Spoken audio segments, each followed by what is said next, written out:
because I have you, I face no defeat. Higher and higher, I give you the praise and I give you the honor because you're the king. You love me personally. See the testimony. You get the glory. You get the honor and everything. Yeah, you love me personally. See the testimony. You get the glory. You get the honor and everything. Papa do, Papa do, Papa you too good. Jehovah you too kind. See the things that you done for me. Papa you too kind. The good things that you they do, you just scatter my hand. Baba me honey, many blessings you bless me. I cannot tell it all. I thank you. You love me personally. See the testimony. You get the glory, Lord. You know you love me personally. Testimony.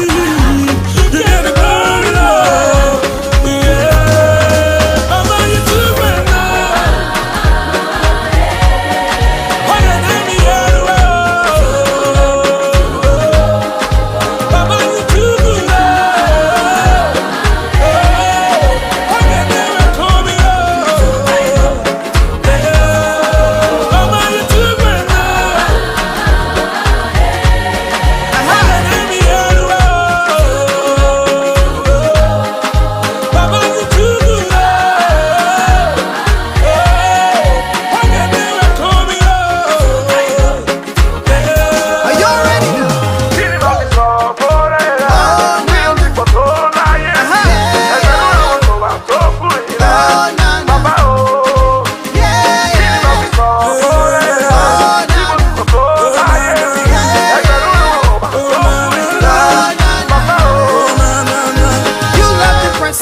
Testimony. You get the glory. You get the honor and everything. Yeah. You love me personally. You love me personally. You get the glory, Lord. Hey, yeah. Yeah, Obadu. Obadu. Jehovah Obadu. Yeah. Jehovah Obadu. Papa, you too kind.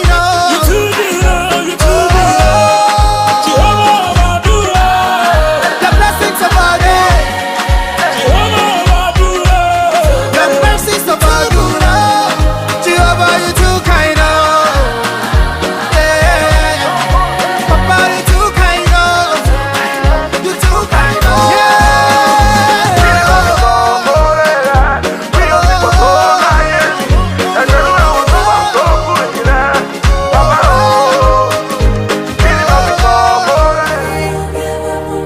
Don't give up on me. See God, don't give up on me. I beg you, don't give up on me. Please don't give up on me. Don't give up on me.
It's Chai Keys on the beat.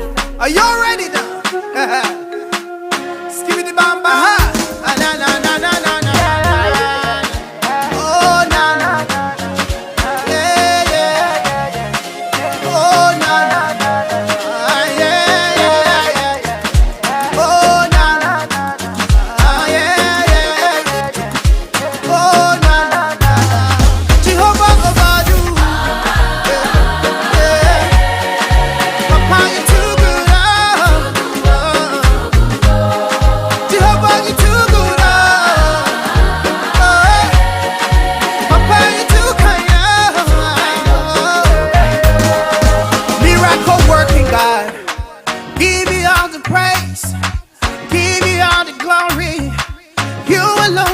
deserve it.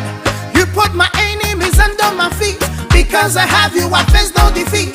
Higher and higher, I give you the praise and I give you the honor because you're the king. You love me personally. See the testimony. You get the glory. You get the honor and everything, yeah. You love me personally. See the testimony. You get the glory. You get the honor and everything. Papa, you too good, Jehovah, you too kind, see the things that you done for me. Papa, you too kind,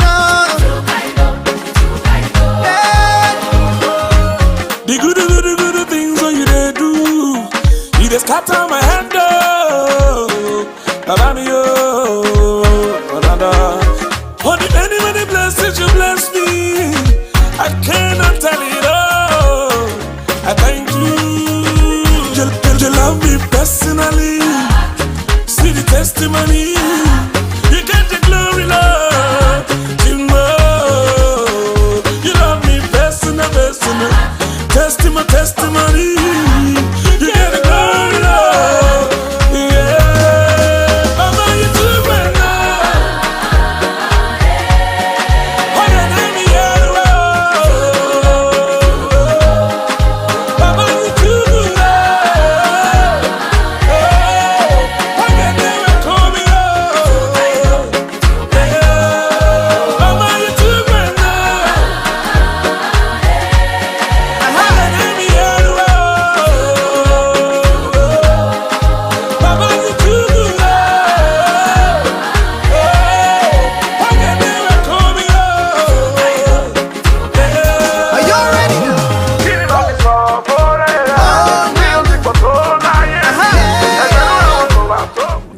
I go to where? You live in a working place, you come to the man. Yeah, I'm from to my working area to Clarence to now go to the man. To go steal now. No, I'm not go steal. I'm not go steal. I go to yeah. I see the man say the man go steal. How you question me, man? The thing you want for me to explain for you to understand, then you still questioning me, doubling the question. How many talk clear now? Okay, let's go now. I beg you, sorry. I say When I call you in the now. when a man come in there, Yeah. he asked me, say, how many of you are working to the area? I say we are 3. You told the message you're 3. Yeah. So he said, I want to give you tea to carry to The message you want to get you what? tea. Have milk tea. Have milk tea. Oh, milk tea. Yeah. For you to drink. With bread. The bread. 3 pieces of real bread. With egg inside. You add into my butter. So when I carry it to the man, say carry to the man. When you give it to the man, then you must come back to the car. So the food the man give you now, you carry now so you can go convince your friend now. Yeah, when I give it to the man, the man say thank you. I say okay. The man say, oh, where you going now? I say, oh, I'm going right here. So one of my friends called me. Yeah, the same man you going to now. Yeah, the same man. And the man tell you say he want for you to go steal. No, yeah. So when I go to the man, he say clean the car. Then they are 2 now. In the Jeep. In a G. Then they are 2. A big Jeep. Oh. Yeah. That one. Black BG. 4 doggy. 4 Jeep. Yeah. So when I clean the car now, Air condition all inside. no, Papi, you can't wait for me to spin now. I'll lead the whole tour now. You can judge people. I just asking you a question, sorry. You can judge people like you come here. No, I'm a journalist. I beg you, sorry. The way you double in the question, you say when I move from here, I'll free. You say when I move from here, I'll free. You say one talk again. Reverse. I wanted to make a whole talk clear to you, but you double in the question. Hi, land looking, hi, looking, hi, looking. Then you want force another more word there again. Why not be looking to the top? I'm not going to talk again. And said they call me to the office. I go explain. The thing is explained to me that you come to get fair. You say you carry the tea to the man. After you carry the tea to the man, you come now. So what next now? And for me, I will not fair. Nobody, you getting very. You say asking you too much question. Hey, just explain things. Say make your egg and bread. You bring it. Okay, sorry. Now I say sorry now. Okay, sorry. If you I will not ask you the question again. Okay, sorry. when I give you answer now, then you Okay. Explain again. I'm not asking you no more question again. Okay, let's go ahead now. go to school. The English say I need the English. Okay, sorry. Now I say sorry now. Sorry. Say Ali, you take that. Ah, you take time. I'm taking time. Okay, sorry. Okay. I said, I can take time To explain. Yeah, okay. You said rest there, you brought dirty rest in the country, your cause on I asked somebody rest yesterday. It's not a dirty rest. But what you were saying, you say the people in the plaza, you say that you put it Montserrat, Pome, Cape Mount, Wapulu, Mangibi, Boom, and everywhere you go. This is ABC Radio 105.1 FM. Go well with me. Okay. Even as I sit down here now talking to you.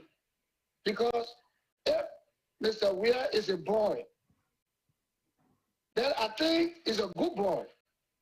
Because Joseph Boyka, former Vice President Boyka, dropped in his heart, he collapsed, almost died. It is that boy, because George Weir, who ran there, pick him up, charter a plane to fly him abroad for open heart surgery that made him to live today with pacemaker battery. He's a battery total right now. So the battery is controlled by the white man who gave it in a medical center where he was flown to. So maybe he's not well to speak the way he's speaking. He's not well. He's using battery. It's not normal. A man who is using battery and a man who has a natural heart. Compare the two. So Joseph Boyka, the former vice president, I respect him, but I'm sorry for the statement he made. He's using battery. He's a battery total. Such a man cannot even be president of this country. He's sick. So maybe that the frustration making to speak the way he did, calling the president boy. The statement he made, he's using battery. He's a battery total. Such a man cannot even be president of this country. He's sick. President, I respect him, but I'm sorry for the statement he made. He's using battery. He's a battery total. Such a man cannot even be president of this country. He's sick. So maybe that the frustration making to speak the way he did, calling the president boy. How many million people voted that boy? So many millions. Look at this boy and you elected him. Maybe you call Joseph, George Weir boy because of the age. Because Joseph Boyka is over 70 and this boy is about 50 something. So when you say boy, well, that's it. But boy in the sense of immaturity, no. George Weir is mature. He's mature. That's why he told Joseph Boyka on the ground where he collapsed to fly here abroad for medical checkup, for medical heart surgery. That's why I made him to live today. I think Joseph Boyka, in conclusion, should be very grateful to that boy who flew in out of the country for open heart surgery and make him to live today. But the way Joseph Boyka speaks, the way he acts, he is one of the 9 ungrateful lepers. Boy who flew in out of the country for open heart surgery and make him to live today. But the way Joseph Boyka speaks, the way he acts, he is one of the 9 ungrateful lepers. Boy who flew in out of the country for open heart surgery and make him to live today. But the way Joseph Boyka speaks, the way he acts, he is one of the 9 ungrateful lepers. Where you were flown to. So maybe he's not well to speak the way he's speaking. He's not well. He's using battery. It's not normal. A man who is using battery and a man who has a natural heart. Compare the two. So Joseph Boyka, the former vice president, I respect him, but I'm sorry for the statement he made. He's using battery. He's a battery total. Such a man cannot even be president of this country. He's sick. So maybe that the frustration making to speak the way he did, calling the president boy. How many million people voted that boy? Montserrat, Pome, Cape Mount, Wapulu, Mangibi, Boom, and everywhere you go. This is ABC Radio 105.1 FM. So I don't expect you to say anything otherwise. When I hear somebody telling me that Gifty was making love to Peters in the car, only Jesus can tell me that I will accept. Only Jesus. No CID, NSA, FBI report will make me to accept it. No kind of a report will make me to agree that Gifty Lama was in a car on Broad Street having sex. Whereas when we went there, I was there when police opened that vehicle. We noticed that there was sand in her shoes. So the Broad Street play got sand now. Broad Street got sand. Where part of Broad Street is sand coming from? I refuse to accept that. Anybody wants to get angry with me, let them get angry with me. I refuse it any day, anytime. Gift Tillerman never died on Broad Street. She died somewhere else. They were brought on Broad Street. I say so. Hey everyone, it's your girl Antonio, Miss Royalty Baby, and I want everyone in Liberia to know that I love listening to 105.1 FM. I like it. I like it. trendybeats.com.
Another exciting day here in Liberia.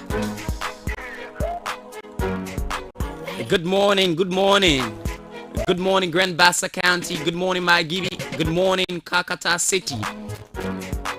Good morning, River Cess. Good morning, River G. Good morning, Bombing. Good morning, Grand Cape Mount. Good morning, Lofa County. Good morning to the good people of Liberia. Welcome to the Morning Breeze on ABC Radio 105.1. And today is Tuesday, the 2nd day of May 2023.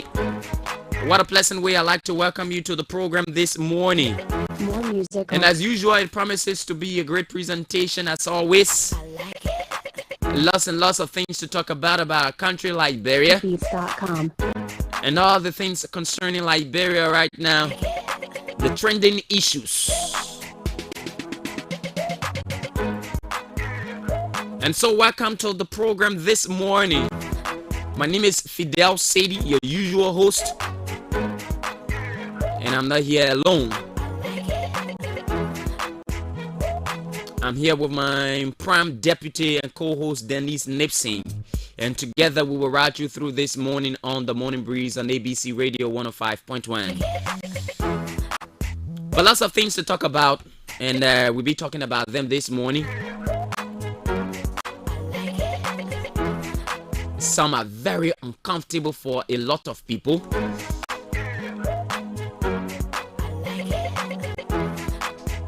But whichever way it is our duty to country. And as members of the Fourth Estate, we enjoy privileges that others do not enjoy. And that is why it is important that we use those privileges in a responsible manner, so that as our portfolio entails, we do what we have to do as members of the Fourth Estate. But my partner is Dennis Nipson. Good morning, Dennis. Good morning, Fidel, and good morning to our many listeners. How was your night? It was great. How was yours? Wow, mine was come see, come sa. Going through a lot.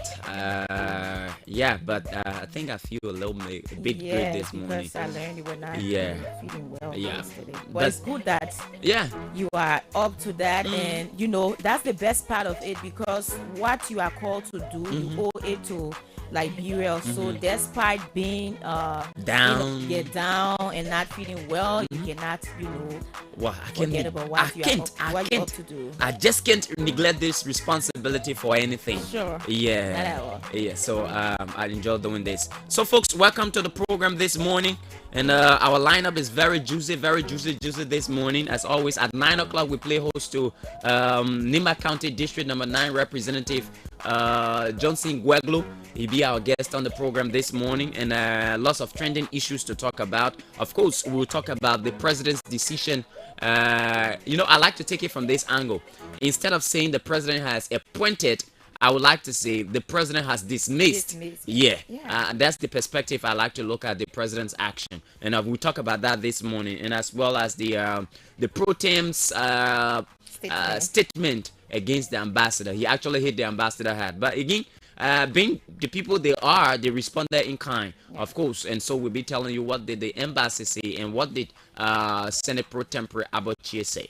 Okay, and this morning as well, we will talk about what's the next thing, Denise? The statement by the ANC political CPP, leader. CPP political leader. By the way, I have just received the statement and I'm forwarding it to you right now, Denise. It actually sparked out controversy on yesterday.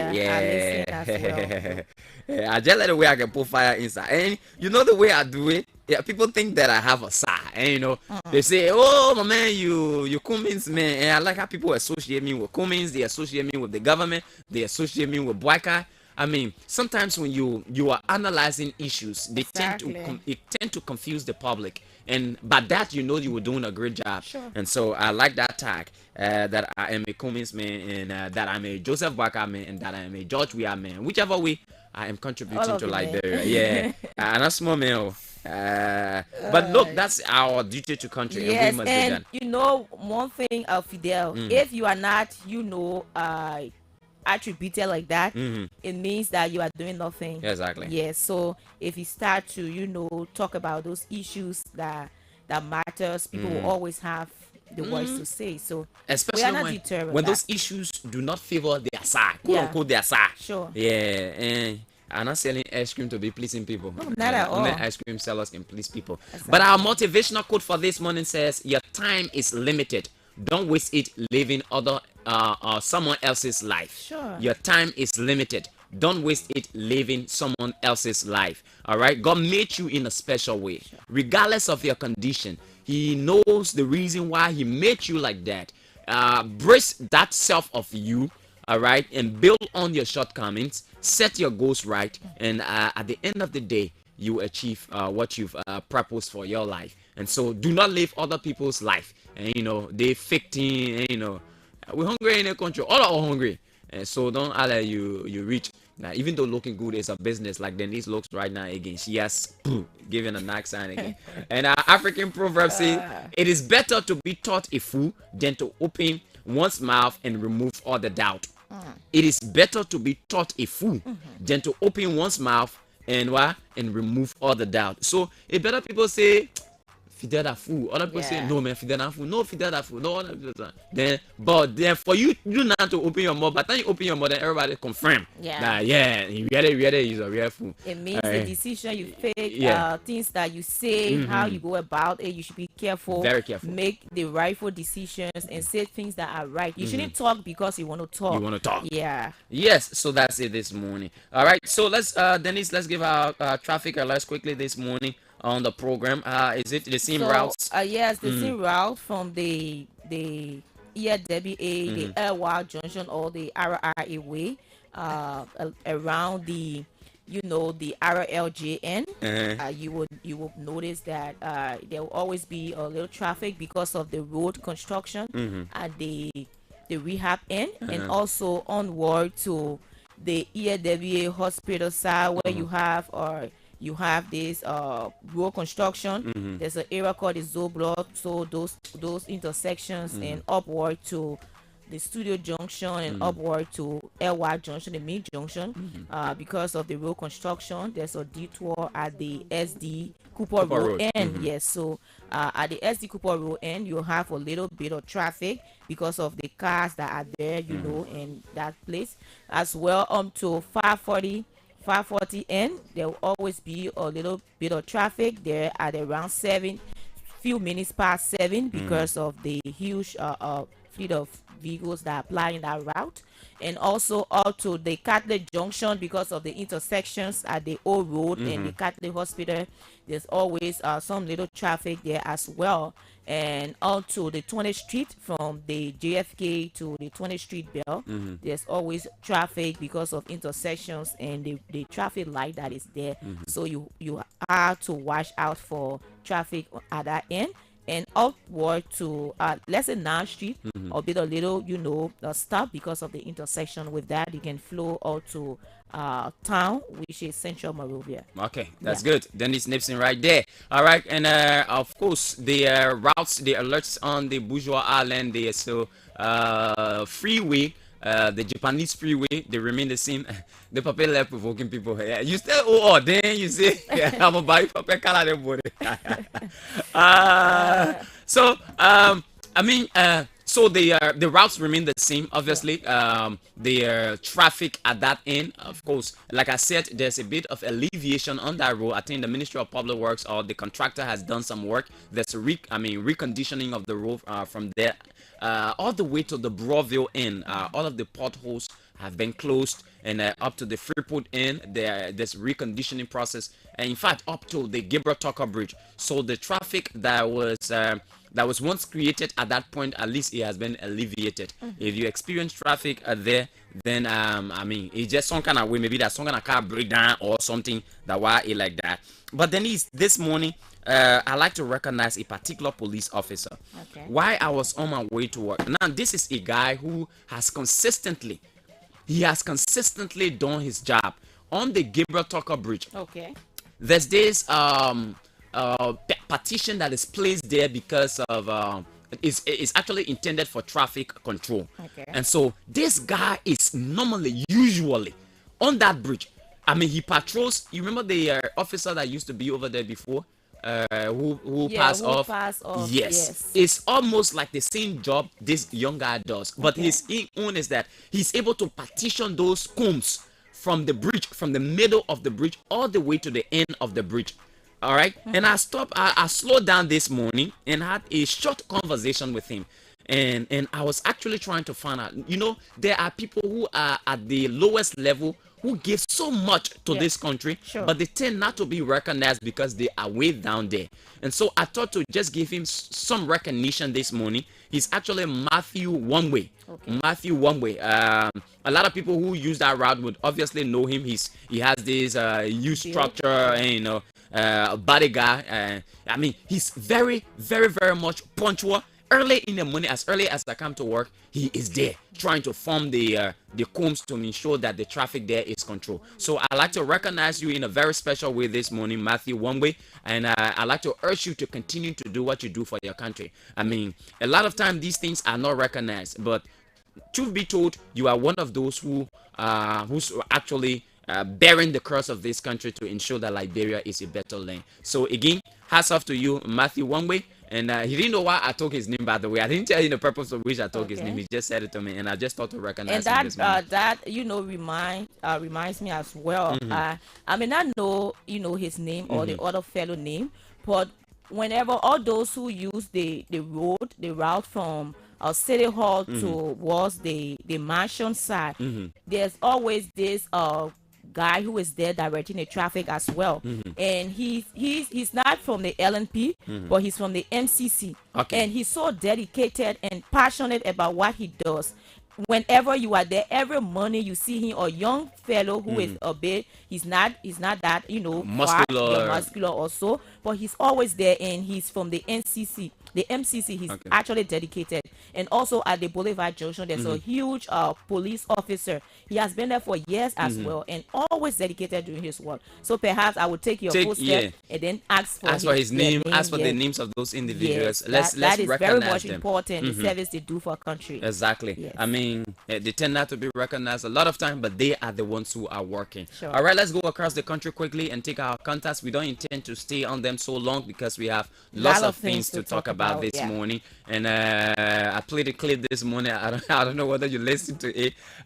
Prince Johnson. I mean, the guy is like this. But let's take our man Nathan Colley now from Bond County, and I sure Nathan is doing pretty well this morning. Nathan, good morning. How is Bond County this morning? Bond County is relatively calm, manager. Okay, and how are you doing this morning? I guess you're smiling this morning. Am I right? Definitely. Well, I'm smiling.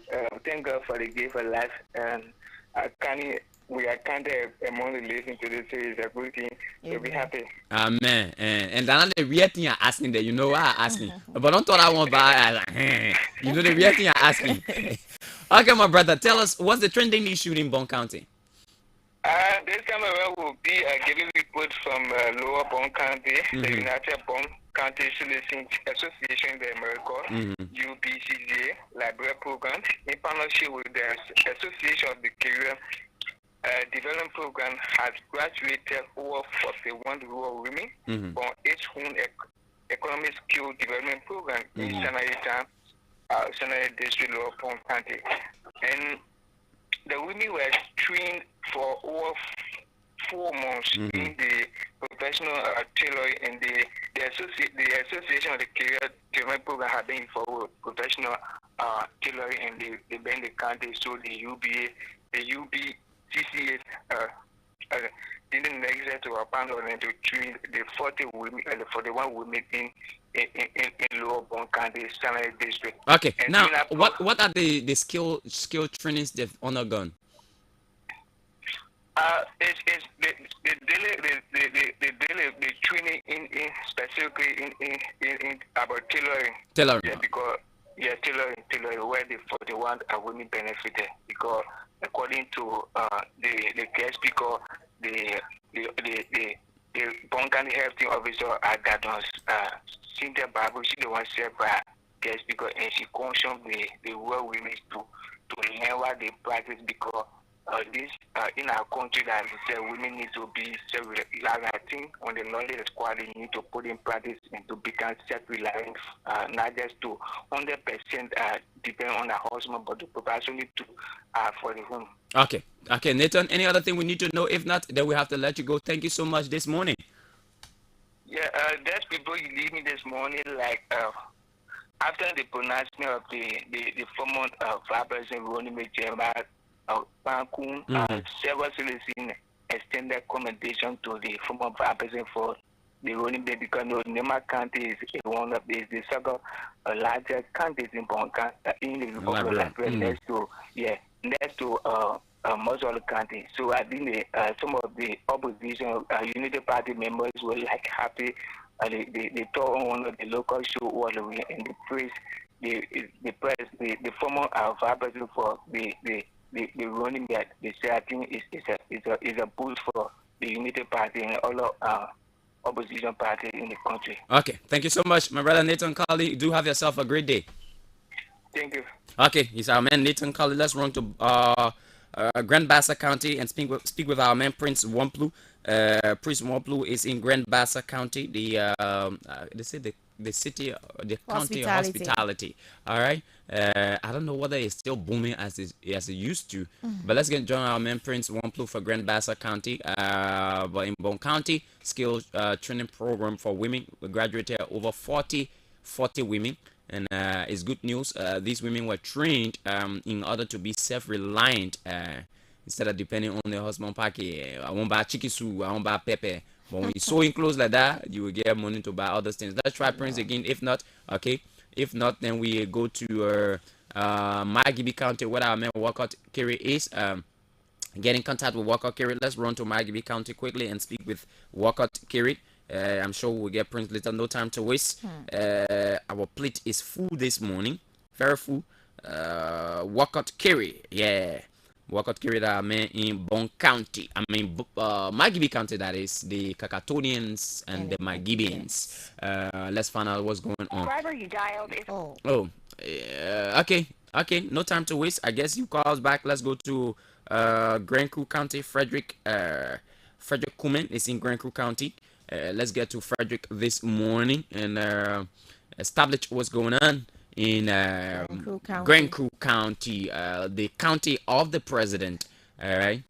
Even though he represented Monserrado County, but originally he's from Grand Crew, Sastan to be specific.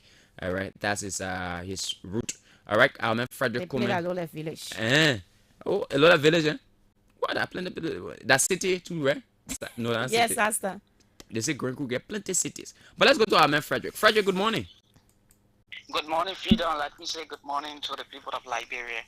How is Grand Crew this morning? Is it breezy and cool as it normally is? Yeah, Grand Crew is fine this morning, The weather is good. Everything is going well. Okay, that's good. I have my friend in Sastan currently, Chris Kier. Have you seen him? No, I'm not seeing him, but I'm sure they're going to be in Barclayville either today or tomorrow. Okay, that's good. Man, let's go to the real issues. What is trending in Grand Crew? Well, for the development in Grand Crew, a 3-year-old minor, Nori Swen, has been found dead following days of ancestors and peaceful demonstration, staged by women and children in Bauchiken. Little Nori was later found dead at a river wound as a result of drowning.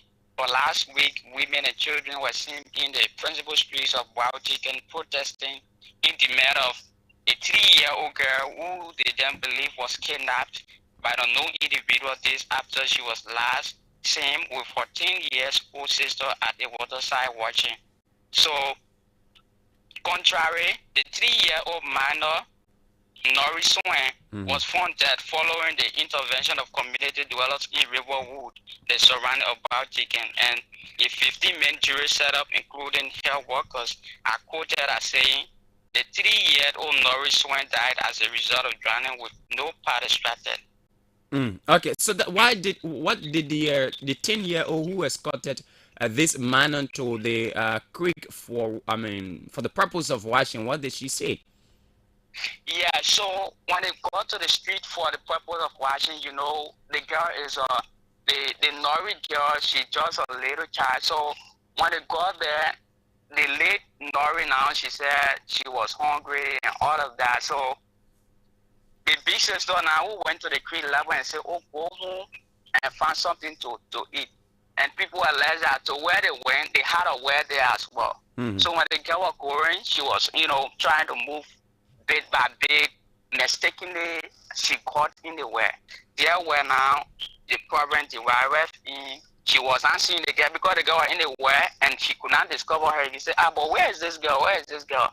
So she ran home and started to tell the people, oh, I'm looking for my daughter. We went to watch and all of that. I'm not seeing her. So right away, the people started to came up peacefully demonstrating in demand of the girl that they did not see her. Definitely, they are not going to do the photo registration. In fact, they are not going to partake into the electoral process. This is why now the people of around Riverwood and other communities members decided to say, oh, but then we have to check the weather when they watch. Okay. So when they got there, they started to check up, and then when they got out of the well, they met a little child in the well and they took the child from there. So now people are saying that it was the negligence of the lady who and her went to watch, because in no way you and the child would be there, and then send the child to know that they are not of age, they are still small. Yeah, so it was contrary that the girl died as a result of drowning. It was not why they were thinking that she has been kidnapped, the child has been kidnapped and all of that. Okay, thank you so much, my brother.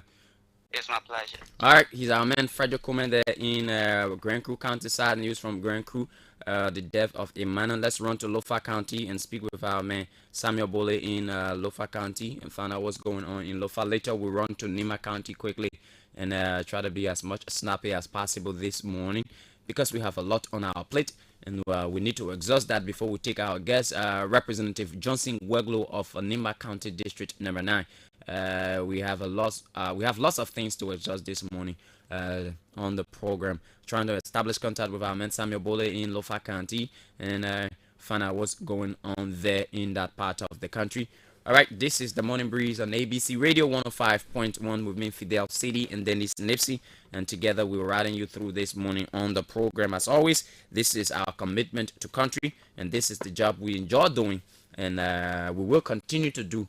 Regardless of how dissatisfied people are with our dispositions on issues, what we need to do now is just to work in the interest of our country. We can get Samuel. Let's run to Nimba County and find out what's going on in Nimba and establish contact with Joseph Kekula in Nimba County. If we can't, we'll close it up right here on the program this morning on the Morning Breeze on ABC Radio 105.1 with me, Fidel City and Dennis Nipson on a Tuesday morning, May 2nd, 2023. And tomorrow is the birthday of our producer, Ishmael Smith, aka Editor Smith.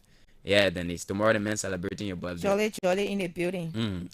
Happy pre-birthday, Ishmael Smith. The same way you can eat your friend and food and drink their soft drink and water, that the same way we won't do it tomorrow too. Okay, it seems we cannot get our Nimba County man, so Dennis, we have to ride on, no time to waste. Jeffa Gay or Anthony Jeffa Gay or the thing a cripple can call Bollywood, and the girl Bollywood, he not do nothing. He tells us, no, on a real day I will not celebrate. Will not accept that. Yeah, on a real day I will not celebrate. I will celebrate on after the birthday. We say okay, the memory all forget.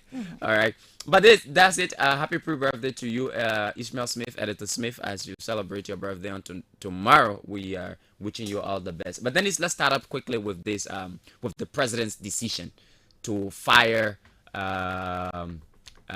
the Post and Telecommunications Minister Kopo Kra. Remember, we spoke about that yesterday and how it was ill-advised by a man who has been in the middle of controversies because he considers himself as the chairman on executive, and so he believes he can one way or the other trigger the decision of the president. All right, so yes, so that has happened. Finally, the president has fired Kopo Kra. But listen to this, Smith. Just please this stuff I sent you yesterday on the president's commitment to ensuring that there's. You hear your friend say. I mean, I don't want to talk it for him. What the president said, and we need to hear exactly what the president said about peaceful coexistence and supporting tolerance and what have you. Listen to this clip right here. Now, in my turn, I will go further to encourage and reinforce not only freedom of speech, but also freedom of political assembly. Freedom of political assembly. That's what the president said, Dennis. Not only freedom of speech, but political assembly. Now, Kopo Kra was the chairman of MDR. MDR in 2017, in a runoff election, supported President George Weah. And they came to power in 2018, and Kopo Kra was appointed Minister of Post and Telecommunications. Since then, he has been in that position. Now, considering him being the chairman of MDR, the Movement for Democracy, the new chairman. Yeah. Democracy and Reconstruction. He was at the ceremony on Friday. Now, what do you make of the president's action against Councillor Kopo Kra, considering all variables? So, talking about that, and I think yesterday we talked about that. And we were looking at the issue of government of inclusion, that when you are in government and you have, others from the other end, and especially where the CDC, you had the MDR supporting the CDC that brought about most of some other people, on board, and what have you in terms of support and in terms of work for the government. So with what happened, one may say though the former minister for post and telecommunications, Cooper Kra, would have done the needful in terms of perhaps telling the president that because my party has gone the other way now, and I'm being the newly elected chairman, so I'm going to be on the other side in terms of support and not being in government or what have you. Then he went at the program. Others may say that in terms of supporters of the CDC, that he should have made known his intent before attending the political rally. But also then you look at the point where government is inclusion, and in doing that you will have others who will be on the other end but will still work in government. So I think that the action of the president, although we are aware that the president will be leaving our country today to be traveling, but we know that the action of the president in terms of this amazing Kupokra was not in the right direction, because we are in political season, in as much that he has a side and he's now supporting the other or the opposition bloc. There's no, well, we saw Akaras Gray coming up, Representative Gray coming up and demanding, dismissal of this man. So from the action now, it shows that, anybody can just come up to the president, in as much as he's the chair on executive at the house. Any one of the stalwarts of the CDC can come out and tell the president that this person is not, correct, the person is not there, so you need to sack him. So politically, in a mature way, you just, ignore that fellow, ignore him and go about your normal duty. We just have like few more months to elections, right? What is his involvement with the post and telecommunications has to do with your re-election. I don't see, the effect of that. And if you see perhaps he will be there and not performing, that cannot stop whatsoever decision within this short period where you just have few months to elections. So this amazing hint for me, I see as not being in the right direction. As a politician, you have to have thick skin to some of these things. Though people will say there's no time to play around. Once someone is not on your side, you caught a spade and then put that checkpoint to that. But equally so, we have government, and government is government of inclusion. That's why you have decided to include others. There are people who are in this government who are even from the opposition bloc. And they have not, collaborated with the ruling establishment. They have not shown side, but they are there occupying positions. So that speaks to the fact that that is government. And for the fact that you have seen perhaps the chairman of MDR at that place openly, doesn't mean that decisions you will make will affect you. There are people who are even closer to you, are not showing their side and are doing the worst. Are doing the worst. So you cannot judge him because he attended his party or function because they have gone over to the other side, and you will see that as being and just dismissing that because the representative Akaras Gray came up on and made public the decision that the man should be sacked. So right away, without exercising restraint, you just go about and sacking and replacing. So for me, I see that's not really being in a good direction. Okay. All right. That's Dennis's perspective on the issue. Now, here is mine. First of all, I will name 2 instances where Akaras Gray has made the wrong decisions. 3, so to speak. All right. Akaras Gray was the same person who engineered the removal of Associate Justice Kabina Jane. And because of the power that he has, there's no doubt about that. He has influence, he has power. He's an executive committee member of the CDC. He is one of the long-standing lawmakers at the legislature. All right, he is the chairman on executive. All right, he's the chairman on executive. So there are a lot of influence that he peddles. All right, so he influenced the removal of Kabina Jane. At the end of the day, the ECOWAS court ruled that Liberia had to pay a certain amount of money to Kabina Jane.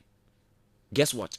The government is taking up that liability based on whose rash decision? Akaris Gray. Though he was removed, he was requested by the ECOWAS court for him to be reinstated. The government refused to do that. At the end of the day, the government had to settle for paying this man what he requested.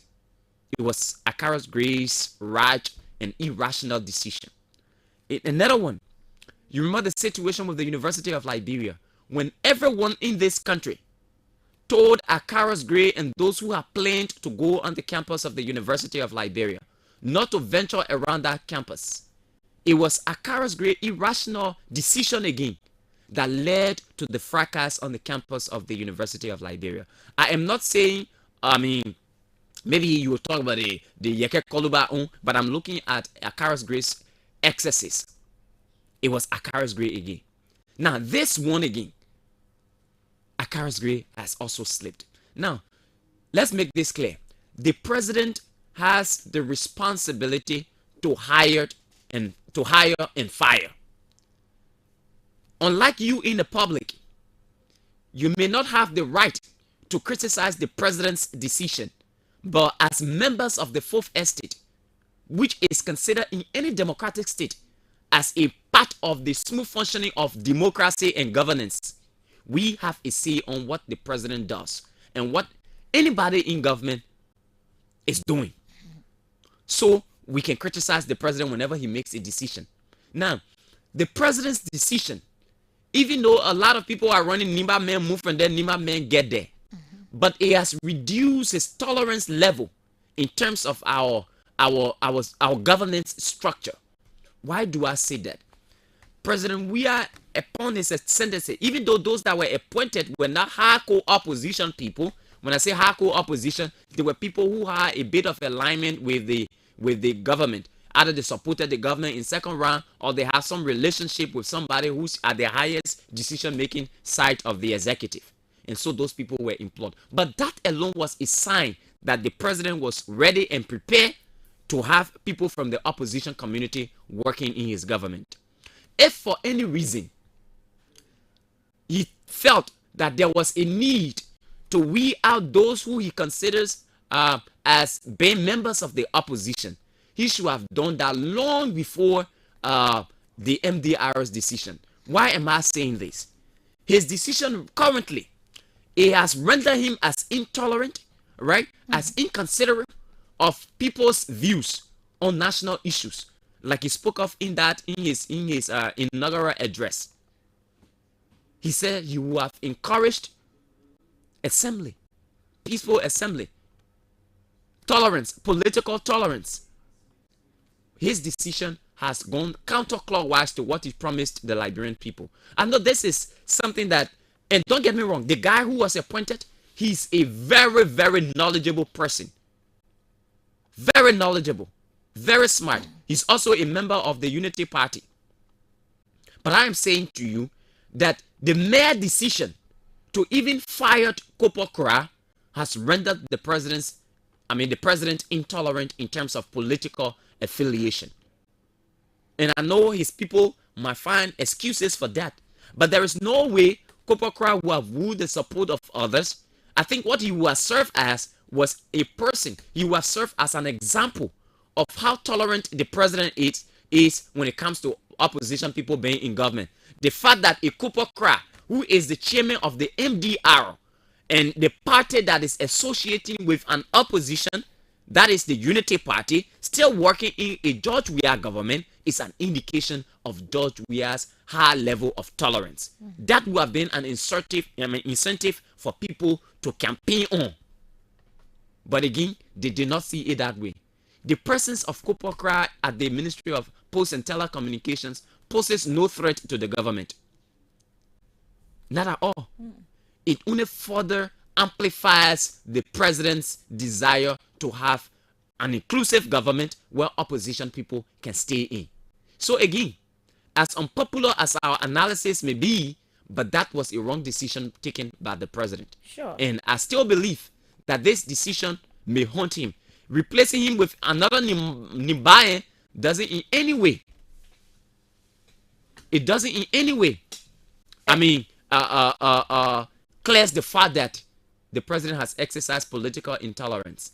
And I just thought to say that. And there are others, you know, Fidel, there are others, we know we are in the political season, and there are others who may be watching. So you may even gain admiration from people, right? Someone might say, oh, see this man, he's working in government, but he's attending the function that is against the person whose interest is the president. And the president has not done anything to him. No. So there are people who will, you know, he will gain their admiration because they will feel that, oh, he's tolerant, you know, and he doesn't care about how people go about, or he's concerned about Liberia and those who do the work. So these are some of the reasons why it is good to exercise, you know, these means or being tolerant when it comes to political issue. We know no one wants to go to bed with their opponent. No, but there are times, there are things you would do. This man has been there all day long. Even he has never been like government side or whatsoever. He has been there, right? So what are those things that he has been doing that now you think that won't happen, you know, that will just happen within a short period of time? So sometimes it is good that you assess some of these things decisions before coming up with it. It's not about Carlos Gray, you know, coming up. And I think like he was replaced by another Nimarian. Perhaps there was this statement from the daughter of Kupokra that I think if you remove my father, you see how, you know, the Nimalian will respond. So there was a showmanship there, or, you know, show off that we have another Nimalian that we can, you know, replace him with, and we have Nima County on our side as well. But I don't see this as being, you know, these are all distractions for your political, you know, doings and political undertaking to be thinking about, you know, something that is not really important as this one. So conclusively, the appointment of another Nimbaye does not atone for the president's show of what I would consider political intolerance, and the advice from Carlos Gray was ill-mannered, all right, was not politically prudent, and it places the president's reputation of political tolerance under a dark cloud. And so we just thought to speak that. I mean, these opinions are strictly that of ours, and we represent that so fully. All right, but let's go to this next issue, Denise. This country is funny. Denise is the one who's responsible for paying my way from my house to Kanye every day. Anything I want that Denise I can go to. When I want, I mean, tissue to be in my bathroom to my house, that Denise I will go to. When I want bathing towel to be in my bathroom, that Denise I can go to. When I want to recharge my television, I mean my DSTV, that Denise I can go to. But I say Denise will not have no say in what I do in my country. And I asking Denise, the thing that you can do in my country, I can go and do it in your country. Denise. Yeah. The Senate pro tempore of the Liberian, the Senate pro tempore, Abachi, has said that the statement of the U.S. ambassador was unnecessary, and that he should not meddle, yes, MEDDLE, he should not meddle in the affairs of Liberia as a democratic state, because Liberia has not meddled in the affairs of the U.S. government. And he believes that the statement of the U.S. ambassador is intended to give the opposition undue advantage as we move closer to elections. That is Dennis. So I follow the statement from the Senate Pro Tem, right? And I think I read that statement from one of our sisters institution, and let me give credit to the New Dawn newspaper that I read that statement in, and I saw the quotes from the Senate Pro Tem in terms of saying that the ambassador is opposition because the way he said those things, and in fact, according to him, what I read from his quote, that the ambassador entered in the county clandestinely without Nicodemusly, without informing the superintendent that he was going to the county so that they can meet him, and he just entered. The only thing they got from the embassy, that some people from the embassy was coming, so they wanted to use the guest house, Batiscoa's guest house and what have you, and he did not say that he was coming, so it can be there was no information even from the internal affairs that the ambassador was entering the county so that they can prepare to welcome him and all of that. So he felt that the ambassador is an opposition. He's working that way to pin the government black, or what the way we say it. But the statement from him, like you rightly said, this Liberia is a country, and in the ambassador statement, we listened to him carefully. He said in Liberia, whenever you ask why these things are not working, you always hear people attributing, want to put everything on some situation. There are people will say, oh, Ukraine war. Some will say, you people are not giving us support again. They're not giving us support. And this is the problem we face. And that statement from the Pro Tem is laughable, I would say, because of what you just said. Every time in Liberia we talk about anything, we talk about donor funding.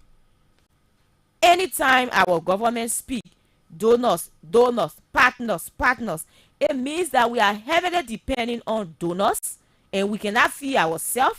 We cannot cater to ourselves. So definitely those people who are putting in their hard-earned money, their taxpayer money, will always have say in our society. Exactly. They will always speak, because they don't want to see that when their people finish sweating, paying their money in tax, and they take some, they bring it in the country and invest it, and those who sort of take care of it, they are not doing those things. They are not ensuring that they can cater, they can make sure that those monies that are being invested in our economy are used for the internal purpose. So these people get frustrated.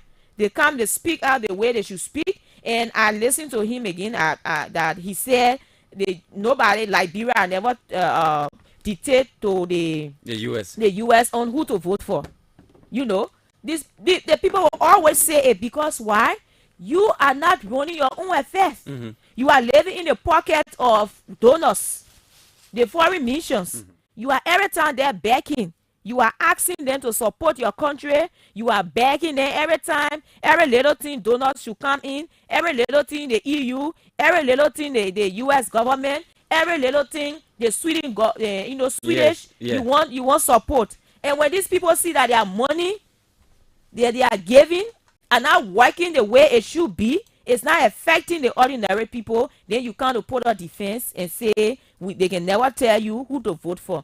And if the Senate Pro Tem is actually angry because the U.S. ambassador said the elites are living, they are making the poor people to live in destitute, if he's serious about, let him ensure that there are laws that are passed to affect or impact the well-being of the citizens. We see today in our economy or in our country, Fidel, whenever you are a lawmaker, you go to your office, you see tons of letters.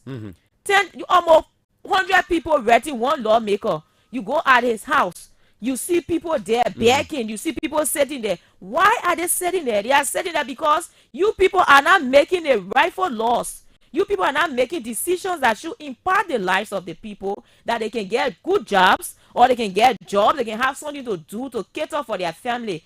As a result, you will see them being poor, living in destitution, as in the words of the ambassador. And when he said those things, you want to come up to say you Liberia can dictate to America who to vote for. The ambassador is opposition, and it is like that. Whenever somebody say those things that are right, those things that are true into your face, you tend to feel that the person is against you. I don't see for no reason if the government is doing what the ambassador said in his statement. I don't see for what reason he would be saying the contrary. In as much that people may have their own side, politically, and may have interest maybe of saying that, but that won't reflect the U.S. government, because the ambassador, he represents the U.S. government, and he said things that they do fast checking about. He don't just jump to conclusion. He said those things. So the Senate pro tem should go back again and say that and say this thing that the man has said. We are to be blamed because we need to make laws. We need to ensure that our people are well taken care of. And if they are taken care of, if the natural resources are benefiting the people, there's no need for us to be begging the U.S. government. And when it comes to say things, they want to pull out defense, Fidel. That's how unfortunate it is. I mean, Abochie, has been around the governance space for a long time now. In 2019, I think 19 or 9, 2000, yes, that's 2019 or thereabout. The Front Page Africa did a publication on Abochie. Then he was at the, on Abochie. Doing his tenure in 2009 as then Assistant Minister for Energy. Abochie, along with his Assistant Minister for Exploration, Jeslo Murray. Yeah. These two individuals were involved in a situation of conflict of interest, right? At that ministry. Now, these individuals were outlined in a report that they were doing businesses. They had individuals who, there was a company, I think somewhere around the Broadville end called EarthComs. EarthComs was controlled by someone who was close to Abochie. Abochie, the assistant minister now. And and you get somebody to EarthCom. You know what the Didiba would be. No. Now, in short, in summary, I'm saying mineral development agreements were signed by this same Abochie as a man working at the Ministry of Lands and Mines. And these agreements were against the interests of this republic. Because, and what he did as he became minister, as he became a Senate pro tempore, he tried to swindle his way in on doing most of these things. Abochie.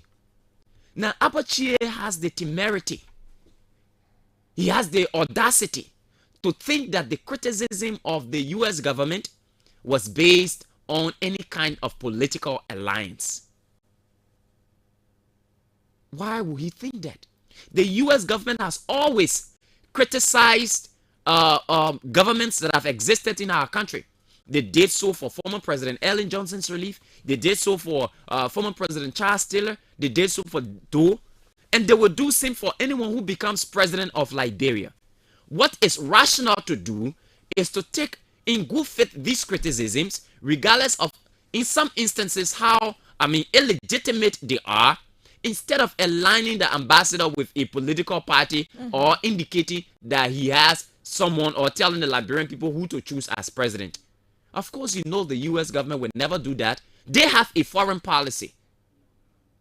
And their foreign policy will affect any country that they have their embassy in. And in the case of Liberia, they do have their embassy here. And that's why they have an ambassador here. And there are different measures that they put in to ensure that the democratic process of a nation that they are part of, or they are allied with, that their democratic credentials are strengthened further. And that's why they put in money, their taxpayers' money. Even though in some instances, they pass those monies through different NGOs, through the United States Agency for International Development, but they do have a stake and a say in the governance of our country. So for Abochie to believe that the U.S. government will sit and after the ambassador has gone around, he will not have a scathing criticism of the government based on what he's seen in the inter part of Liberia, I think that is far-fetched. And just to correct what he was speaking of, that the man was unwelcome and he nicodemously went to Grand Creek County. You were here, Dennis. Our reporter reported that the ambassador, that the superintendent was preparing to receive the U.S. ambassador. In fact, she had done preparations to receive the ambassador. Sure. It was almost like the same time the vice president was going to the southeast. So how then can our pro tem say that the man went there nicodemously? What needs to happen is this, Honorable Pro Tempore. You, as a ranking member of the Senate, you need to speak with your colleague, Buffer Chambers, that, look, we have to look at how the executive does the execution of the budget. After the appropriations are done, the budget is passed, we have to provide that oversight responsibility. You don't feel contented because, oh, they already passed the budget, our part of the budget already passed. Then you go sit down in your living rooms. And you don't watch how the budget is executed. And you think someone who has a neutral sign is supposed to speak in it. That's not how it is done, Honorable Pro Tempore. That's not how it is done. And I'm a bit disappointed in his statement. As a statesman, because at this stage, he represents the Liberian government.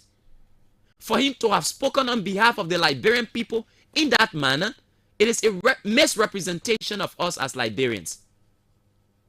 It is a misrepresentation.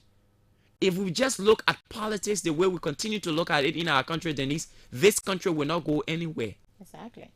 We will keep being in a revolving cycle. Another pro tem will come and you will start backing the president regardless of how the president performs or regardless of how the executive performs. Another speaker will come and start dining with the president, and it will be a revolving cycle. And that's why sometimes we feel disappointed that from 1847 to now, we say war interrupted everything. But war ended since 2003. We should have put our acts together and begin to develop our country the way it should. If most of those monies that are leaking places, if all of those corridors are closed and monies that are meant for development are placed strictly into development, trust me, this country will go far. Whether it's investment in our, investment in our electricity sector, in the sewage, Liberia Water and Sewer Corporation, those service delivery agencies to ensure that Liberians are very satisfied with what's going on. It can be bread and butter. It can be done in a day's time, but it must start with sincerity from a particular point. And I think we've now reached that point here. So we'll continue going in a revolving cycle, Dennis. Sure. Okay, so let's go to the CPP thing. Before we take the line. Comments. I think you have the statement. I sent a statement to you. Yeah, that's a long statement. Long statement. But we just... You want us to read it? No, we've summarized it. What I sent it... Okay. Yeah. We summarize it. So the political leader of the CPP yesterday addressed the Liberian people. And there were lots of criticisms regarding his disposition. Others say it was a repetition of things he's said in the past. And at this point now, what he should do is to see how he can get to other opposition political parties and see how they can mend fences and form a formidable force to go against the government and the Unity Party and what have you.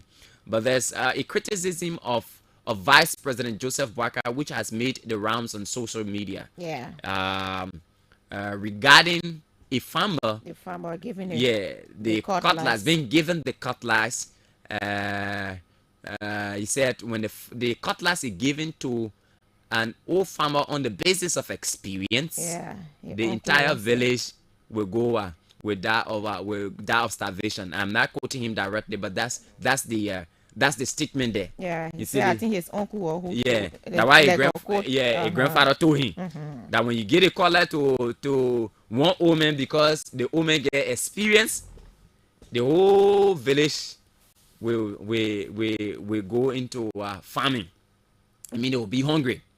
Now, that quote has caught public attention. Let me get a quote. He said, okay, A wise old man told me that when hunger is taking over a village, to give the only cutlass to one's grandfather and the oldest man in the village to go make the farm because he has experience in making farms is to agree to let the village people die from starvation. Yeah. That was Cummins' statement. Now, you know, there are different interpretations regarding this statement. But you cannot have from the fact that that has been the disposition of Unity partisans on why the former vice president should be president. They've always accounted for his experience. He has served 42 years in government and he has no a dent of corruption. But their key thing is that the former vice president is more experienced than any other candidate contesting in the elections. I will weigh in on your perspective, give my perspective, we'll go on the phone lines. Or you want me to start? Like they need always let it do. Alright. But let me say this. Unity Party, they've always boasted of the former vice president being an experienced public servant. An experienced public servant. Well, he has served in government for a number of years. You cannot take that away from him. But does that in any way equate to him being a good leader? I doubt so. And I will state reasons why. Starting with the CPP debacle. In 2020, in fact, way before 2000, somewhere in 2020, before the elections, the special senatorial elections, a group was formed called the CPP, comprising of 4 political parties, major political parties. The Alternative National Congress, the Unity Party, the All Liberian Party, and the Liberty Party. 4 parties. Now, the good thing is Benona Yuri was the founding chairman of the CPP. After his tenure, who went there again? It was it Yomli? No, it was Alexander Cummins. Yeah, Cummins. Alexander Cummins took the CPP to the special senatorial elections. They held together, regardless of the different of interest that existed then. His leadership was able to keep those parties together. All right, and they went through the special senatorial elections. I would say they came out with flying colors, considering the number of winners that they had in that election. Now, after the tenure of Alexander Cummins came the former vice president Joseph Boakai at a pivotal stage of the CPP. Now, anyone who have thought that special senatorial elections would have been the period where the CPP should have divided. Why am I saying so? Because it was at that point there were individuals who were contesting for different positions in the CPP to contest on the CPP's ticket, because that was a pivotal election. That did not happen. When did the CPP crumble? Under the leadership of former Vice President Joseph Boakai. Why did it crumble? Because basically there was lack of leadership. That was why the CPP crumbled. Now it is easier for people to blame Cummins. Oh, Cummins is supposed to agree to go second. Dennis, if you and I are going into a race, you will not subordinate yourself just for the sake of subordination. You have an ambition. You are an ambitious person. You work in a competitive environment where you are not giving jobs on silver platter. You competed. It's the same. So Cummins was willing to compete, but because the former vice president felt he should have been given the political leadership of the CPP on silver platter on the basis of consensus or different considerations, so he allowed the CPP to crumble to the extent where he served as state witness against Alexander Cummins on the basis of a frivolous charge that was brought against him by the state through Benona Yuri. Now, it ended and purely killed the CPP. What now exists is a makeshift structure of what the CPP is. that was not a show of leadership.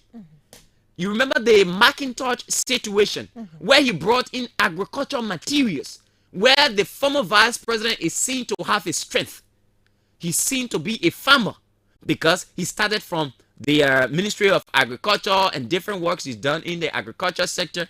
I saw Martin Colley outlining some of the things he has done in the agricultural sector, and I laughed. Now, he was there. Macintosh brought in equipment. Forget about all of the other things that surrounded the equipment and what have you. But the essence of those equipment was to ensure that the Lofa County that the former vice president hails from, that there was an improvement in the level of agriculture that was done there, to deviate from this subsistence farming to Macada's farming. What happened under the leadership of former Vice President Joseph Boakai? That project crumbled to the ground. Those equipment spoiled under the former Vice President. That was not a show of leadership. So I'm saying this to mean that being a leader does not necessarily equate to the level of experience that you have. And even that experience must be quantified. Because you can stay somewhere for long and you're not learn anything. That is not leadership. So being somewhere for a long time does not make you a leader, or does not make you experience. You may have seen some of those things that happened during that time, but you did not partake in what happened.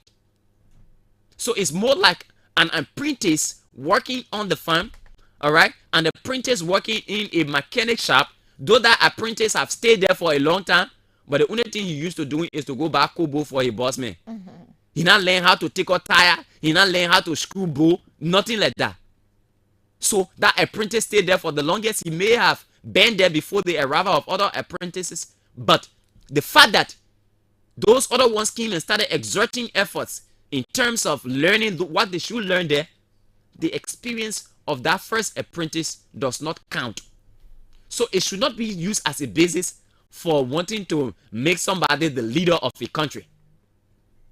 Dennis Damasade. Yeah, Sophie, there I listen to you, and I have a little bit of different side as it relates to the entire thing. And I think I follow the statement by Cummings. And for me, I think it would have been, better if they would have come out to say he's responding to Joseph Boakai, Ambassador Boakai, after the naming of running mates. Because like you said, some of those things that he said has been issues that he flagged over the time as it relates to government inability, according to him, or those lapses and what have you. He has been talking about that, and it was again like a repetition to what the U.S. ambassador also, spoke about. So these are things. But the new one happens to be the issue about Ambassador Boakai. So there were two forms of direct talks that went to Ambassador Boakai, where he made mention about the Collise scenario, and also he talked about how people compromise their values and belief because they want to shortcut things to success. Yes. So the issue about the Collise and experience issue.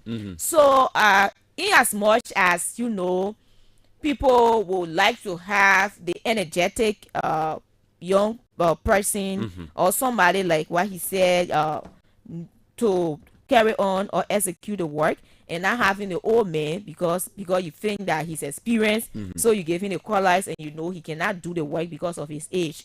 So he talk about experience, and experience is also good. No, just to clarify, he was not speaking only of age, right? He was speaking of giving the Collise to an old man. Yes. That is to say, somebody who not able to do something. Yes. Yes, somebody who is not able to do something. So he may mention old man who is not able to do something because you feel that he's experienced. So that's what I'm saying. And that implies that though the person might be older, that's when wisdom and experience come into place. That person will not really do the work, quote unquote.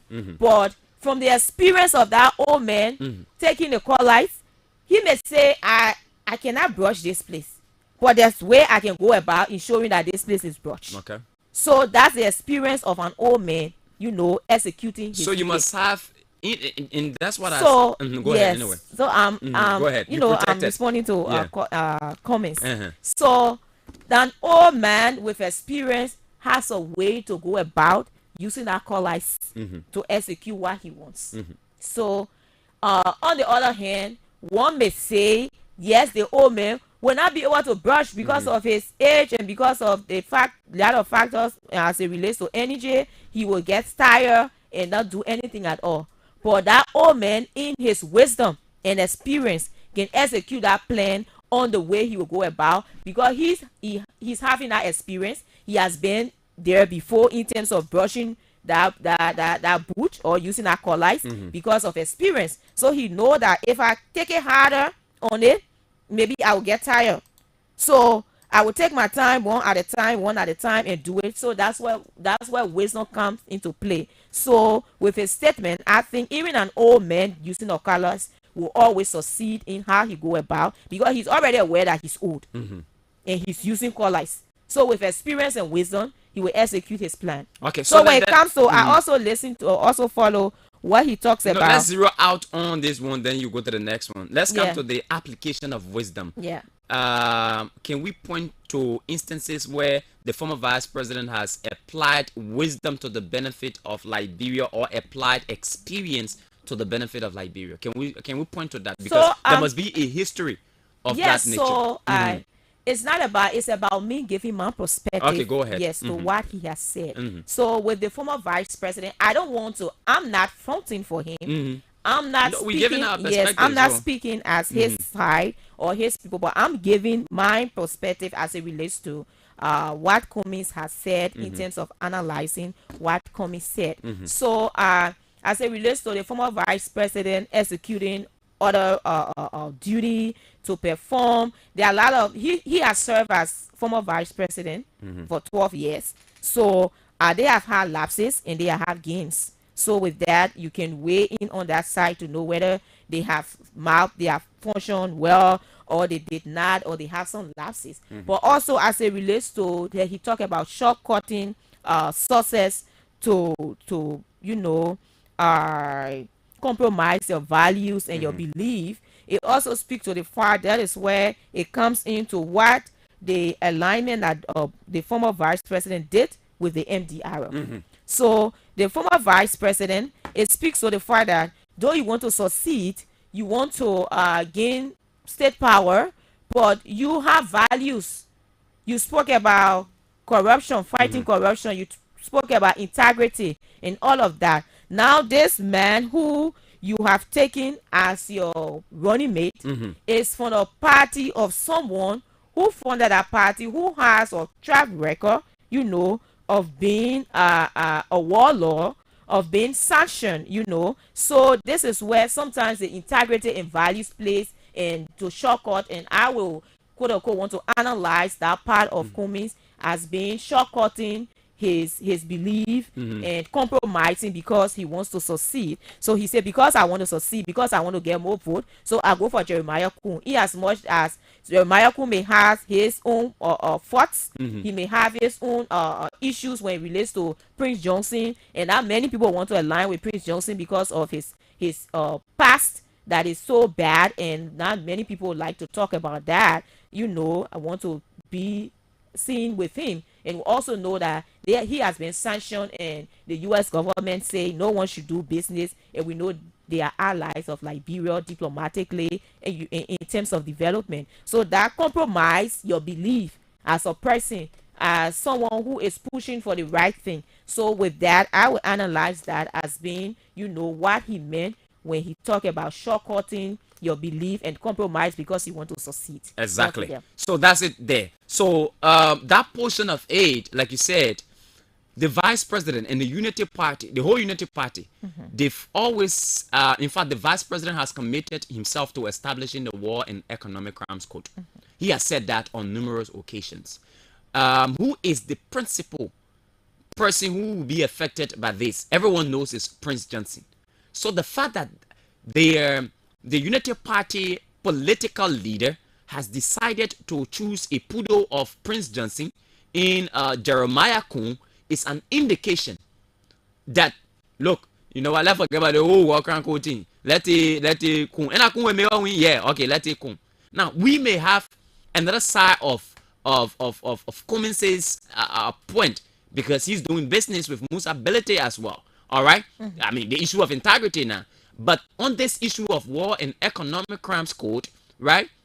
It is a rash decision for the vice president to have chosen Jeremiah Kun, and I think Cummins is right on this one. The only reason why he chose Jeremiah Kun, and to be frank, all the other political leaders wanted the support of Prince Johnson, but we don't know to what extent they would have gone with that support.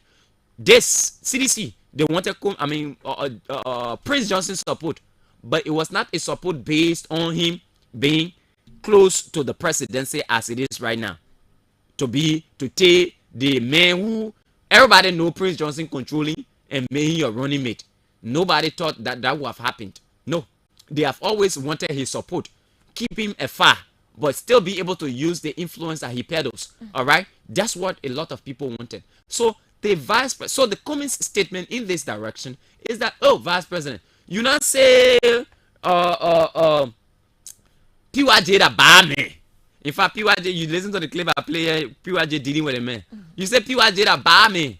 PYJ for Ibene, you establish war and economic crime code. But that they see PYJ, man, because you won't force yourself to be president, by all means, you go and start, you make PYJ a political leader, because PYJ is the chairman of the governing council of MDR. All right? Which means he is the mover and shaker of the MDR.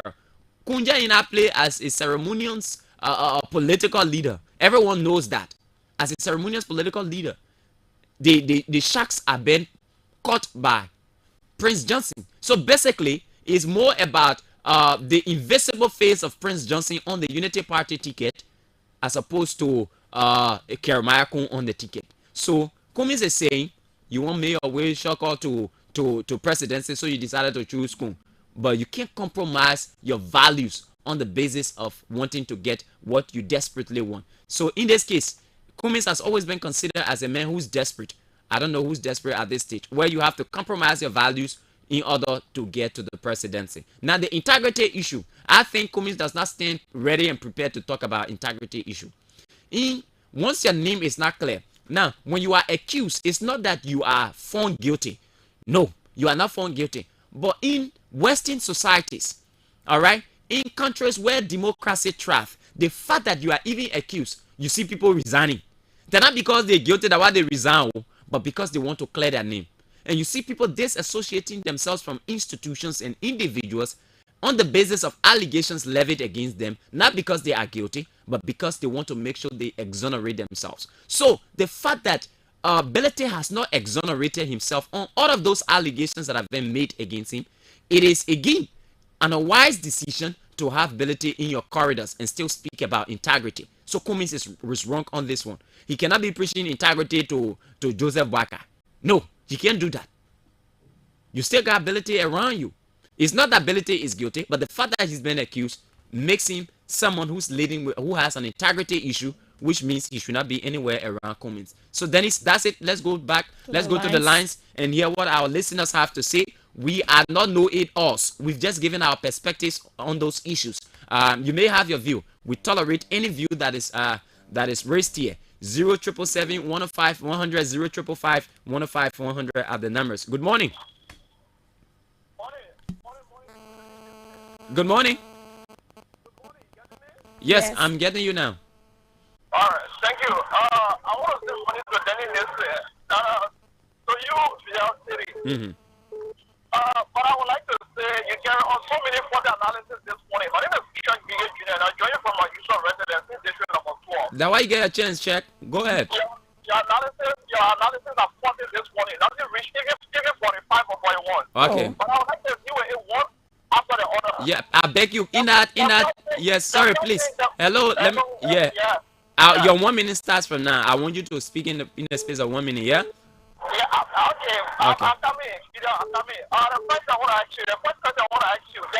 I'm not answering questions. You make your point. Make your point. Yeah. No, you people are good at that. More especially when you are at root affairs, you are soft. You just started the reputation of the former vice president. And Musa Berete, I said that Musa Berete was not found guilty. Are you not aware of Musa Berete? Did he say that? Did I say that? Did I say that? Mama, I thought you were bringing your analysis now. Has integrity issue. Mama, you gotta pay attention when you're listening to the radio, bro. Don't waste our time. I don't want to cut you off. Go ahead. But make your power analysis now. Lima analysis. I want to give you the chance. Okay. The first thing you said was about sort of Makai saying how in fact women say the gay is important to an old man who have experience, and the Israeli party people have been talking about experience. Okay, I will ask you. If the Iraqi one was talking a lot, so the people who say that now to us by saying that we're talking about an experience, he is saying that he is the best. How can you be the best in something that you have never done in your entire life? You from the proper one. Hello. Okay, we have to take others. I give you the opportunity. Thank you so much. Like the former vice president said, you squandered the opportunity. Let's take another person. Good morning. Fidel, Dennis, good morning. Good morning. Yeah, Fidel, for the thanks for your analysis. And Fidel, I hope you continue being down there. Sure. Oh, too bad he left the line. Let's take another person here. Keep your calls coming. 055-105-100 and 077-105-100. Good morning. Yeah, good morning, sir. Yeah, I'm Victor Moore, from Waco. Let's hear you, my brother. Yeah, see, we are thinking of putting like where I hear. We should continue to put like where behind because of our personal interest. They don't have a country ahead. So not take my man with integrity. They are looking at just who the international community are already sanctioned in. Like, they have not gone on an investigation yet. They just recommend somebody for this fighting. Then because of popularity, you are putting our person here up to become a ambassador barrel. It means that the ambassador don't have a country ahead. They are making on how we looking for power. God will always talk for the super majority. How we continue to give ourselves to the super majority. We need to stay for justice. Okay. But the worker already has the population. We already have that integrity as people think. So you are just go with someone who we know. Smith, please come in here. No problem. But what he did now is very confusing. Okay, thank you so much. Thank you very much. Let's take another person. Denise, you have to handle this quickly. Our guest, apparently he's trying to find direction. Yeah, we have to break certain protocols this morning so as to get our guests here on time. Sorry, I have to take okay, Dennis here. Okay, good morning. Sorry, good morning. Yeah, good morning. Yes, sir. Yeah, I'm Jones State, calling from Congo this morning. Let's hear you, Jones. Yeah, thanks for your analysis this morning. Yeah, Fidel, let me just start by saying I feel for all the young people in this nation. The young people in this nation are the one continue to reverse this nation. The reason is this. First thing you ask yourself, after Ambassador Brother 12 years in power, what has he done to transform the lives of Liberians? In terms of bringing for investment, in terms of technical education to help our less fortunate people, in terms of contributing to medical facilities. There is no history of Ambassador Brother of contributing to the society since he left government. Let me just tell all those that, like the first caller, you know, our paying so much that you are just struggling. Our paying so much. You know, we could just reverse this country. We have to be honest with our leader. Ambassador Brown, all of what this country has done for him. 42 years. Okay, thank you. Thank you, my brother. Let's take another person from this line. 055-105-100, 077-105-100. The numbers to call this morning. Let's hear you on the Morning Breeze on ABC Radio 105.1. Good morning. Good morning. Yes, sir. Yeah, good morning, Fidel. Thank you for your topic, Fidel. Hello? Yes, you're alive. Go ahead. Yeah. Fidel, I think you said several things, and let me weigh on to them. The first thing is... Your name first, quickly. This is Amos Daniel calling from Glendale area. Okay, let's hear you. Yeah. Yeah, thank you. Yeah, I think your partner there is critical, and she's looking at the thing critically, and I join her in that. For example, like the parable Honorable Cummings gave. Mm-hmm. Giving color to the old man is the one who have color actually. He's able to work it out. Mm-hmm. Because no matter what you do, he doesn't have strength, but he has that skill to use the old people. Okay, we don't have that luxury of time. Thank you so much. Let's do it. Be able to make your point in the space of a minute, because we have to take more people. Good morning. Good morning. Yes, sir. Yeah, I'm David calling from UNGL. Yeah, I think I would begin by saying, and I think he knows how to end it for me. Hurting them. I will give you a parable, a simple one. Quickly, we ain't got plenty of time.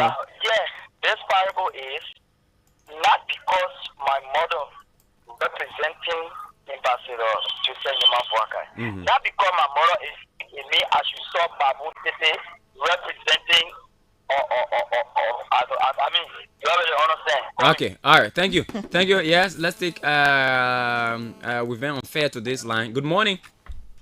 Good morning. Yes, sir. Good morning. Yeah, I'm Jeremiah J. School, above foundation number 17. Let's hear you. Issue 17.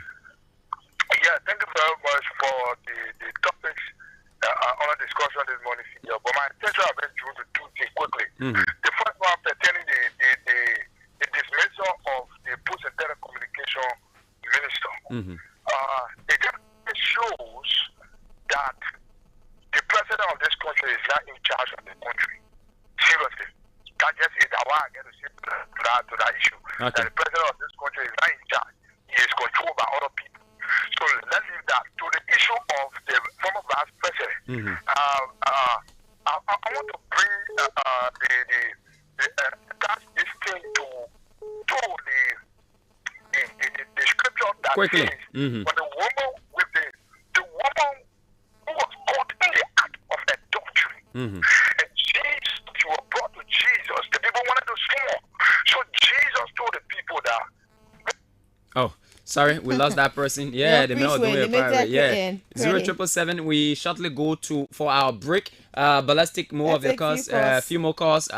Interesting indeed this morning, and we want to get as many persons' views as possible. Good morning. Good morning. Thank you.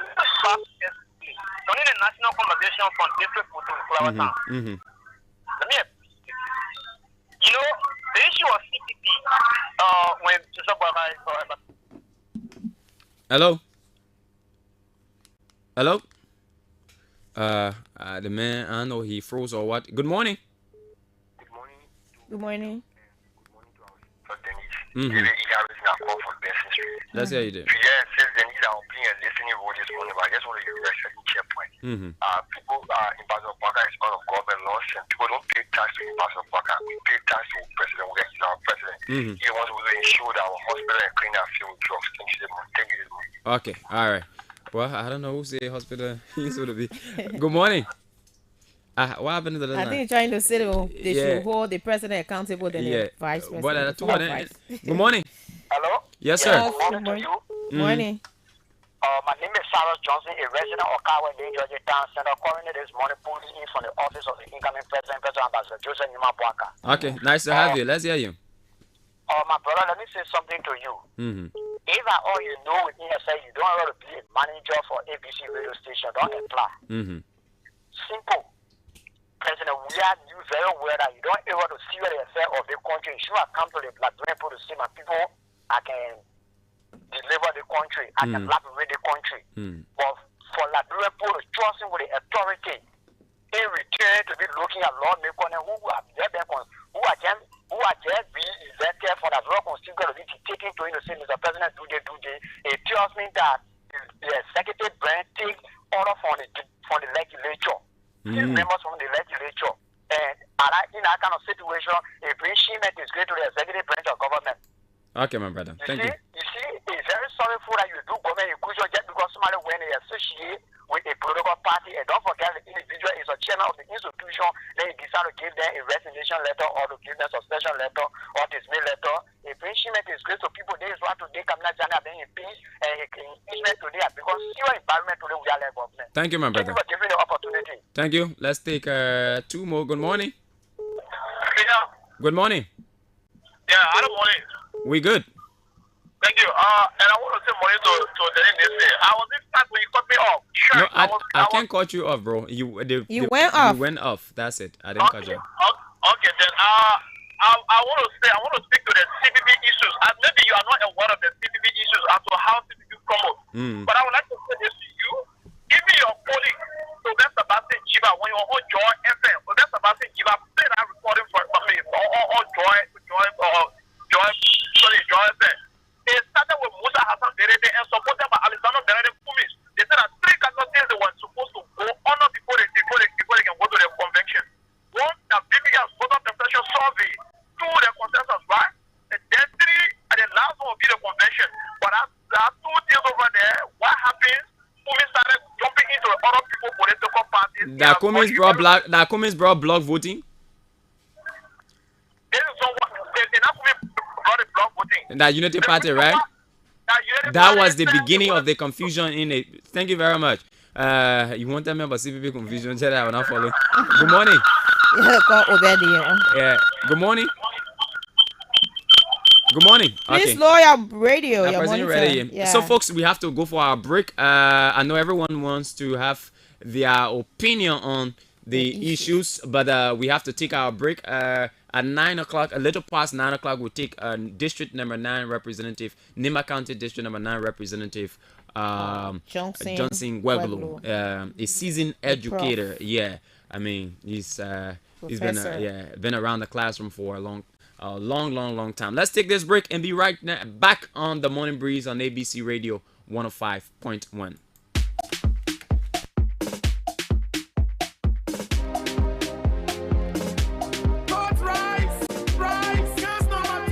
Gifty, where did you get the bricks you used to build your house? See how strong the bricks.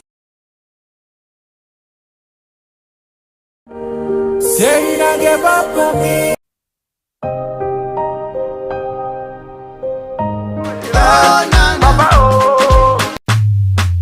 It's Chai Keys on the beat. Are y'all ready now? Skip the bamba. Na na na na na na. Oh na na. Yeah yeah. Oh na na. Yeah yeah. Oh na na. Yeah yeah. Oh na na. Jehovah Obadu. Papa, you too good. Jehovah, you too good. Papa, you too kind. Miracle working God, give you all the praise, give you all the glory. You alone deserve it. You put my enemies under my feet. Because I have you, I face no defeat. Higher and higher, I give you the praise and I give you the honor because you're the king. You love me personally. See the testimony. You get the glory. You get the honor and everything. Yeah, you love me personally. See the testimony. You get the glory. You get the honor and everything. Babadu, Babadu, Papa, you too good. Jehovah, you too kind. See the things that you done for me. Papa, you too kind. The good things that you they do, you just scatter my hand.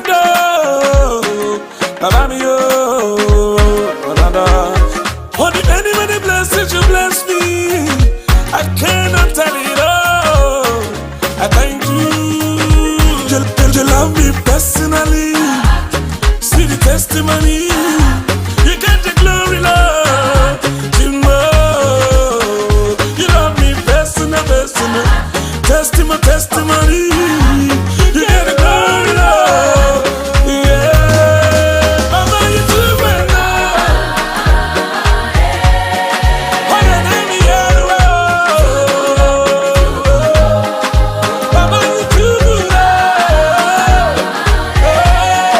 What can never call me up.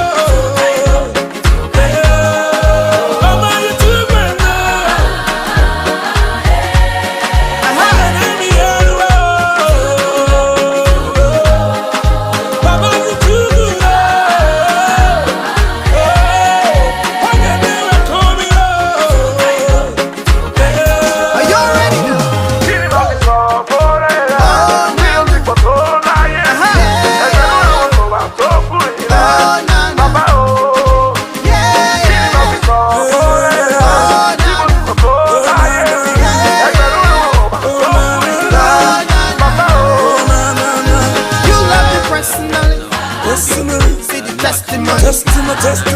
You got the glory. Honorable Johnson Gueglo. Good morning, sir. Welcome to ABC Radio. Good morning, Fidel. Good morning, Denise. And good morning to all the radio listeners out there. I guess this is your first time. Yes, this is my first time out here. Okay, that's And good. congratulations to the team. Okay, thank you. How was it like getting here? I mean, sometimes people say getting into this radio station is difficult. Once I got the correct directions, I came out strictly. Okay, that's Yes, good. It was all right. Okay, and how is District 9? District 9 is good. It's good. I'm happy that things are moving along very well. Okay. I always commend the citizens of District 9 because they are supportive and cooperative.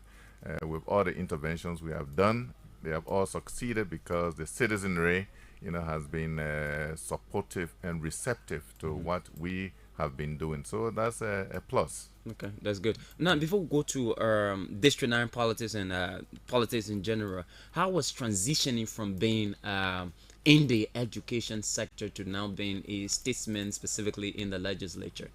How was that transitioning process like? Yeah, the experience in the classroom, in the academic sector, aided me significantly in dealing with the a bigger population. Yes, because students have their own behavioral arrangement.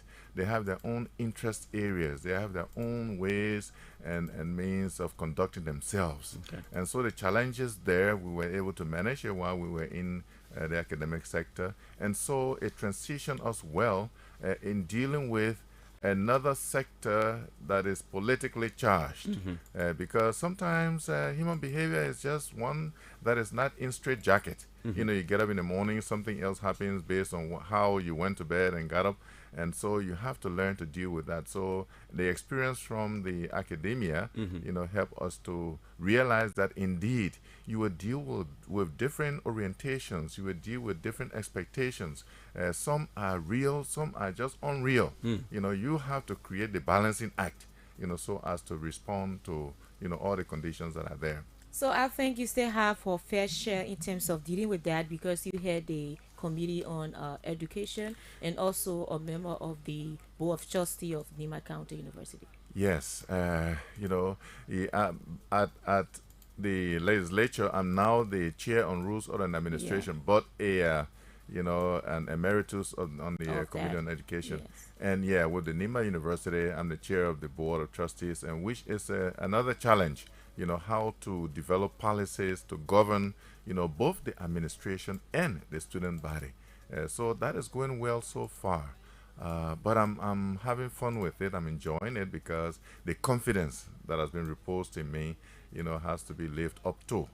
So every now and then I'm out there in the county, meeting with the students, meeting with the instructional staff and administrative staff.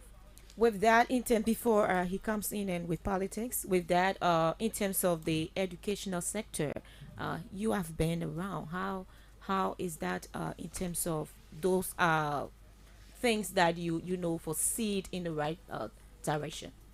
Well, the education sector is still a challenge.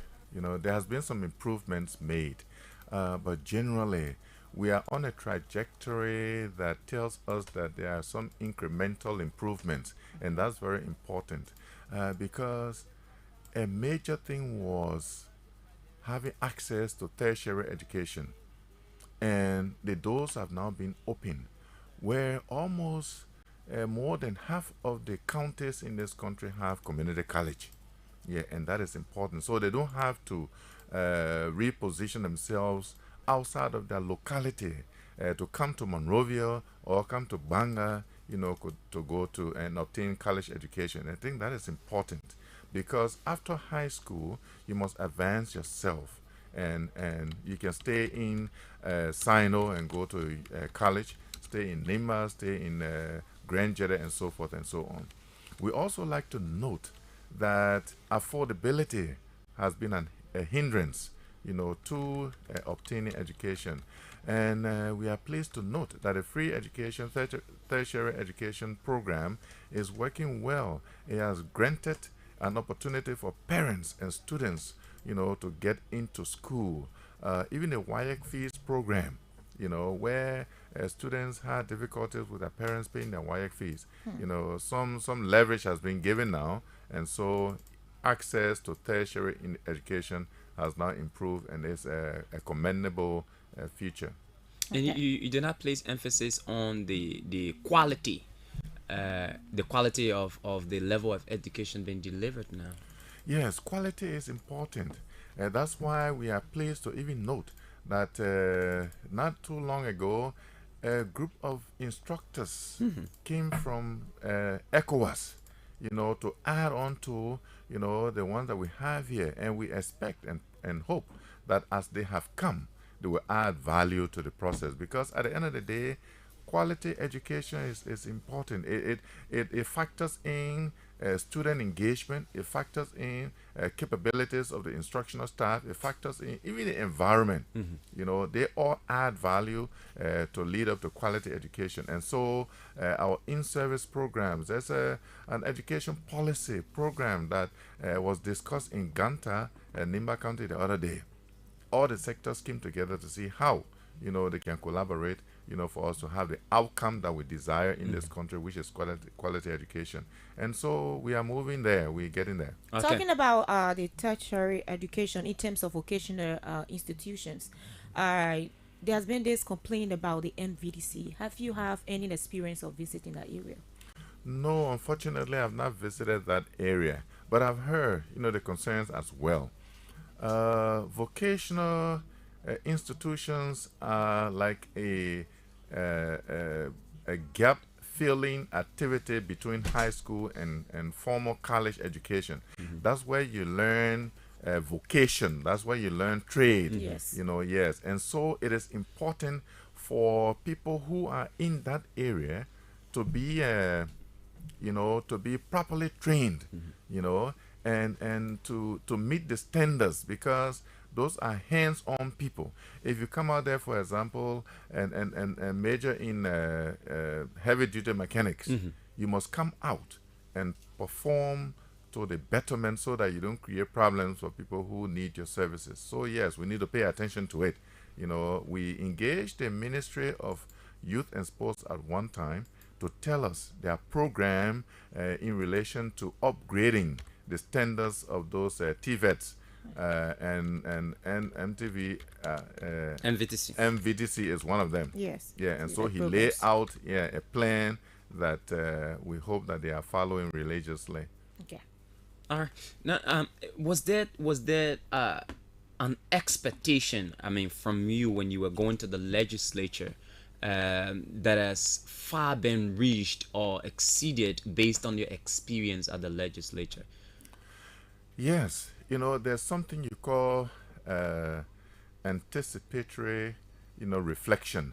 Meaning, before you enter a new area, a new regime or a new arrangement, you anticipate some things.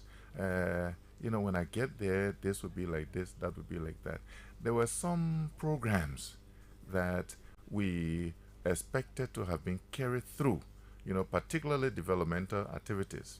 Yeah, in the legislature, there were some adjustments made because of, resource availability. We all heard about and are experiencing the harmonization, harmonization, salary harmonization, compensation harmonization affected everything. So it slowed down some activities that we expected. But generally, yeah, what I expected and has been going on well is the cooperation and support of the citizenry. Yeah, and I expect, it's particularly in my district, I expected that, you know, we'll cooperate with one another, we'll be peaceful, and so far, you know, you can never have an absolute situation. I mean, there are still some people in the district who will be critical of you. Yeah, for all they care, you know, I don't exist. But that's part of the situation. You see, once you have a majority arrangement such that, you know, people will listen to you, people will work with you, people will appreciate what you do, then it's a motivation in itself. So that expectation has been lived up to, you know, and I appreciate that. The little we can do in terms of developing, I expected that we'll uplift, you know, our district one notch, you know, up. And that is going on well, you know. Where we are now, people have been commending our activities, commending our activities, and appreciating what we're doing, you know, because now, you know, we see some infrastructural development where we didn't have schools building schools before. We have schools there. Where we have our health sector had never been captured in a national budget before. It was captured this time around, you know. And even clinics in some towns and villages, there were no access to health care facilities. Now they have that through our instrumentality. So students are on financial support through our activities. So all of that is obtaining, and we are pleased about that. Okay, how many new health facilities do you have there now? Yeah, we have in an area called Zanzei. Yeah, we have a clinic out there which was constructed under our influence. In the same community, we have another, you know, Baptist clinic out there, you know, with our support. We uplifted and are working with, you know, the MENA clinic, you know, just to make sure that they have been upgraded, you know. So those are some of the things that we can think of right away. Okay, and just to expand on that question, what are the major issues that people of your district are really yearning for? And I asked that question because you dedicated some projects in 2022, if I'm not mistaken, a radio station, a recording studio, and then a district office. Are those the things that the people of your district are actually yearning for? Yes, they are looking and yearning for that, relatively. But if we were to prioritize, it will be road connectivity. Okay. Yes. Access to road has been a major concern in our district. And so it is in that regard that we lobby with the Ministry of Public Works, and they contracted the road, a major road to our district, to a company. For some reason, the company did not perform well, and so they canceled that contract, and they are going through a re-tendering, you know, and I'm in conversation with the ministry, and they have assured me that in the shortest possible time, you know, another company will be on the road. I said, well, that's good. It has to happen now before the rains come in. So that is a major problem. And that problem creates, you know, a situation where it takes a longer time to get to the district. That's why we, you know, put in place the ferry. The shortest distance to district number 9 from Monrovia is through Bon County. You see, but the impediment there is the St. John River. There's no bridge there. So through our initiative, we constructed a ferry that transports, you know, vehicles. So now you can leave from here, you know, 6 o'clock in the morning and get to district number 9 at 11 o'clock. Oh. You know, as opposed in the past. And you will drive over the ferry. A ferry will convey you into the district and drive your car. And so there's a passable road there from the river's bank to the district. Yes. Okay. Yes, and people are highly appreciating that. In the past, we passed through Ganta. We still need to pass through Ganta because there are other parts of the district that we can access from that side. But it took us like 11 hours in the past. Now it can take us like 5 hours.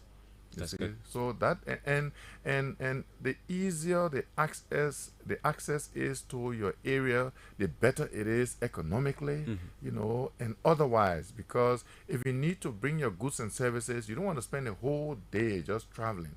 You know, get in quickly and get out quickly. If you need quick access to healthcare, you need to get in quickly and get out quickly. So that is very helpful, and we thank God for that. Are these personal initiatives? Yes, they are all personal initiatives.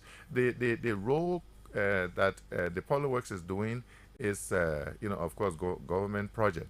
Yeah, but the ferry project, personal initiative, which through the grace of God, we've been able to accomplish. We have not fully completed. It is useful now, but we need to do the terminal, where people will sit while they're waiting for the ferry to cross. That's good. Let's come to national politics now. Being a member of the legislature, you've been characterized. I mean, the legislature now has been characterized as that one arm of government, the three branches of government that is responsible for most of what goes on in the country. And they think you are too close to the president or the executive to checkmate their activities. What do you say to that? Well, the expectation as is enshrined in the Constitution is for us to represent, the citizenry. Every single citizen in this country has a representative, and so the expectation is that we will be the mouthpiece of the ordinary day-to-day citizen. And so our relationship with the other branches of government from the perspective of, our citizens is to be, sometimes they want us to be antagonistic. Yeah, but no, our system does not work that way. We collaborate, and we coordinate. We are separate, but we coordinate our activities. Yes, and so, but when things go wrong, it is the legislature they look at, because we appropriate and pass on to the executive, and the executive, executes. In the process of the execution, if something goes wrong, we also have oversight responsibilities. No question. We just don't appropriate and sit down. We're supposed to follow through and make sure that things are going correctly. So there are times that there are lapses, human nature, there are lapses. But those lapses are not structured and way of life. No. There are simply miscommunication sometimes that occurs, where our expectations are looked at in a different way. But I can tell you that this legislature has been performing its best in the wake of the availability of resources in the present day circumstances. We have had several oversight meetings and concerns where we invite sector agencies to come in and report to us and tell us what is going on. A critical thing is, for example, the census. When the census was being conducted, there were many times that we thought the process was not going properly. So engage, that sector agency, and we, on several occasions, we met them, told them precisely what was wrong, and to excite ourselves and say, look, this is what it is. But the situation is such that we don't have executive power. So even if we say this is wrong, we pass it on to the executive. It's left with the executive to take the appropriate action. And many times we confer with them, regularly, routinely, to make sure that things are done, properly. And you think, okay, go ahead. Denise. So in terms of the coordination, this is where I think most people have the problem, that in coordinating, you people abuse, that aspect, in not, being too kind of reluctant in how you coordinate to have oversight of what should be done. Yeah, we've been accused of complacency before, of being soft, being accused of not putting our feet down. Again, it's all based on the expectation of the general population. And so there are instances where people don't see what we do. Yeah, the impact is not seen immediately. Yeah, so the anxiety, the level of expectation, people want things to happen today. When that is not seen, then it's like, oh, the legislature is not working. Mind you, there are some things that we needed to do better, and we can say that. Yeah, notwithstanding, we have coordinated our affairs such that periodically we'll call for example, the fiscal affairs people, the financial fiscal policy group that is led by the Ministry of Finance. We'll call them and come and tell us, what is going on. These few days we've been going as much as we're on break. We've been inviting the fiscal policy group to tell us why are people not being paid on time. What is going on? We invited the LRA and asked them, why is the revenue not performing? What is going on? And then we periodically we call the monetary group that's led by CBL. CBL, why is the rate fluctuating? I mean, we've had a stable rate for a long time, but and those are things that we do just to make sure that our oversight is extended. Many times we call the Agriculture Ministry. What are your programs that will help? There's an adage in this country that when you throw 10 cents somewhere on the ground, it will grow. It will grow. Yeah. So, Ministry of Education, why are you not doing that so that, and so those things are making a difference. Slowly, but surely, and that's how we coordinate our activities. If you are doing all of these things that you are talking about, why now is it that, things continue to be the same? Well, I won't say if things continue to be the same. It appears to be the same, but no. For example, let's look at the agriculture sector. If you look in there's this program, the IFA program, that is helping to construct roads to where you have like coffee, cocoa, and so forth, so that as those produce are being put together, they will have access to the market. And so if you go into some of the areas, the central Liberia areas, you will see agriculture at work, and so on. So those are some of the things that are going on. You get in the healthcare sector, programs are being put together. What is our concern? Our major concern in healthcare is the lack of drugs, lack of medication. There should be this national drug center, some arrangement that, drug is available upon demand. That has been a problem. But no, we're not sitting down with that. We continue to call on our people, to make sure that those things are attended to. Okay. Now, we currently have the biometric voter registration exercise going on in your county. But before then, there were issues about the census.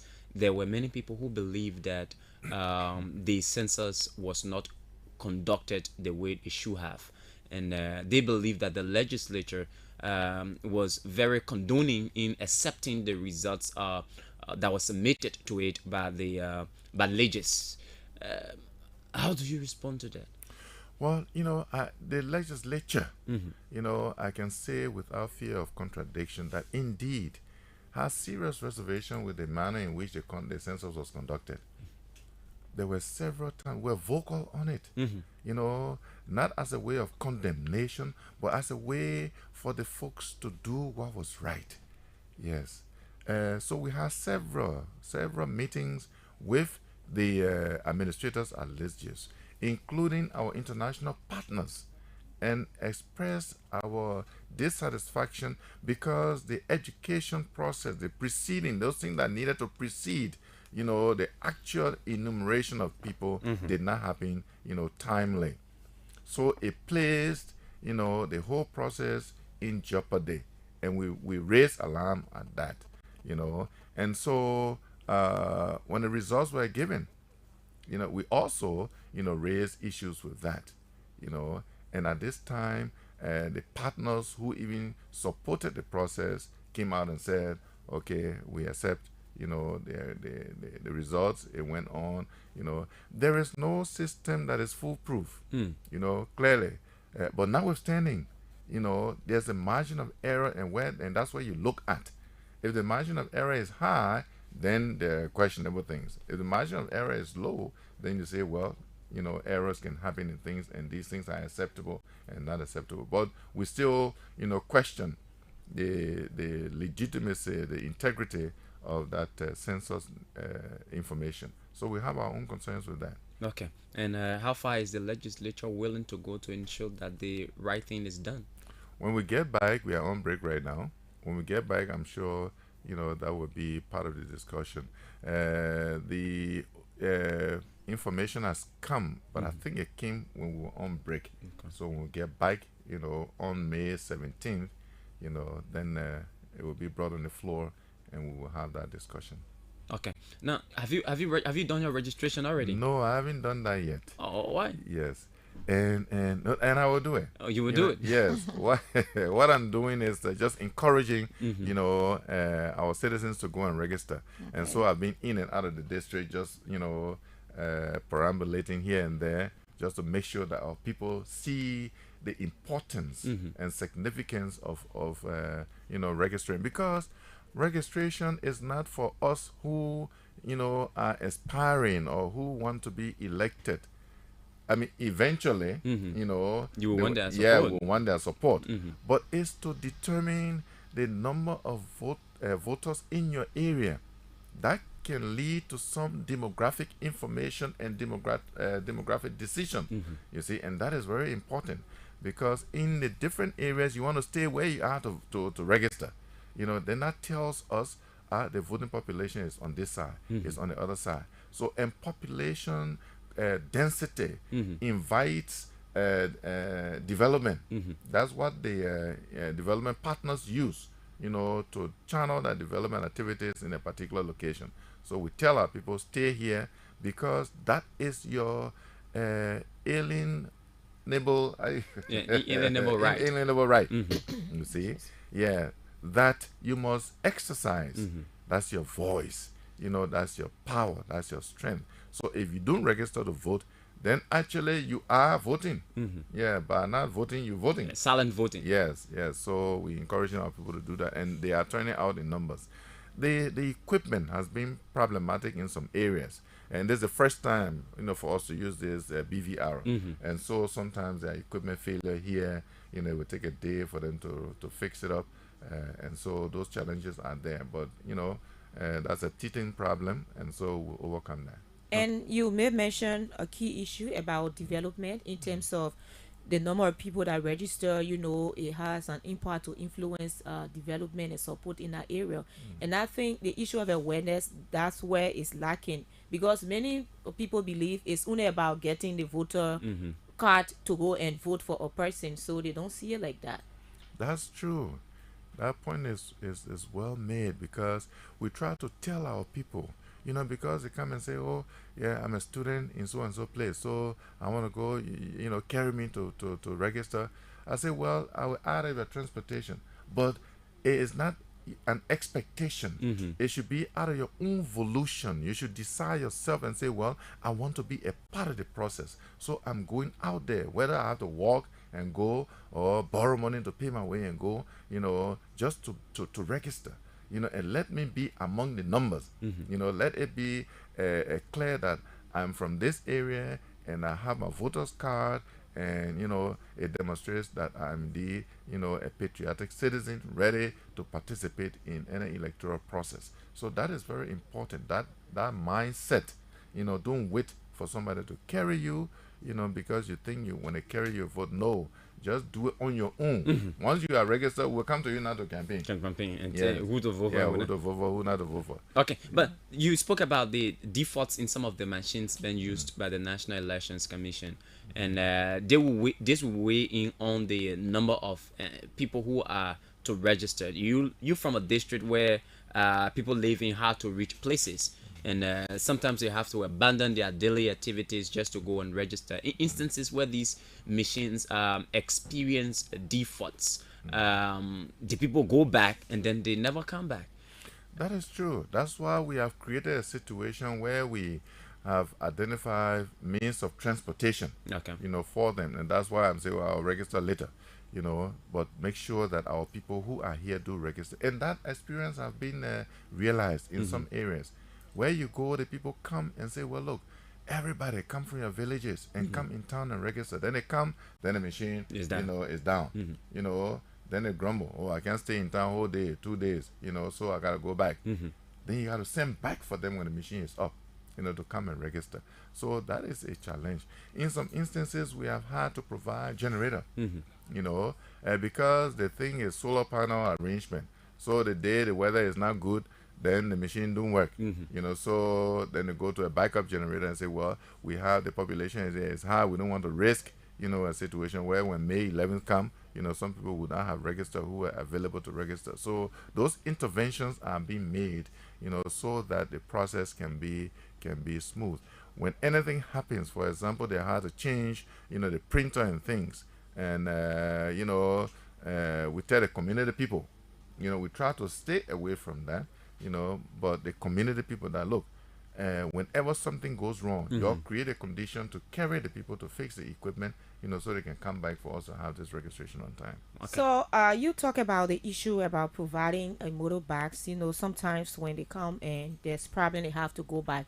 And there has been this issue about voter choking and the issue about, people like you, lawmakers, influencing the decision of people.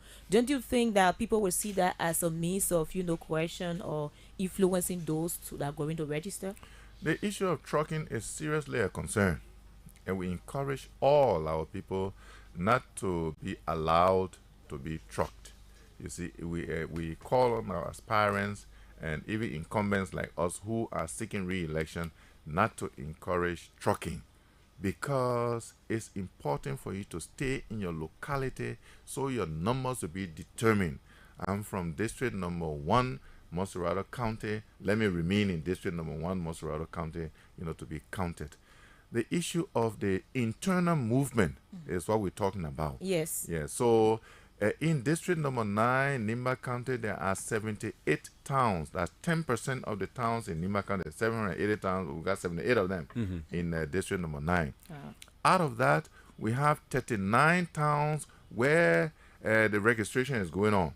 They didn't go to all the towns. Yes, yes. So those towns that don't have the centers have to have, some means of moving the older folks.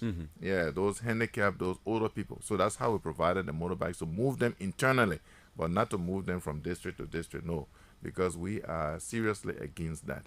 And that has been going where the young people can walk some of the distances, and some of the distances are very far. For example, you get to Be Doro, which is in our, you walk for like 2 hours between towns.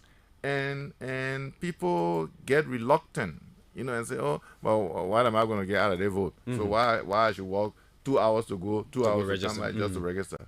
We say, no, you will get something out. What you get out is the development that comes in your area, so we help you. The older people, yes, you can, ride a motorbike and go. The younger people, you refresh yourself with the political water to give you strength to go.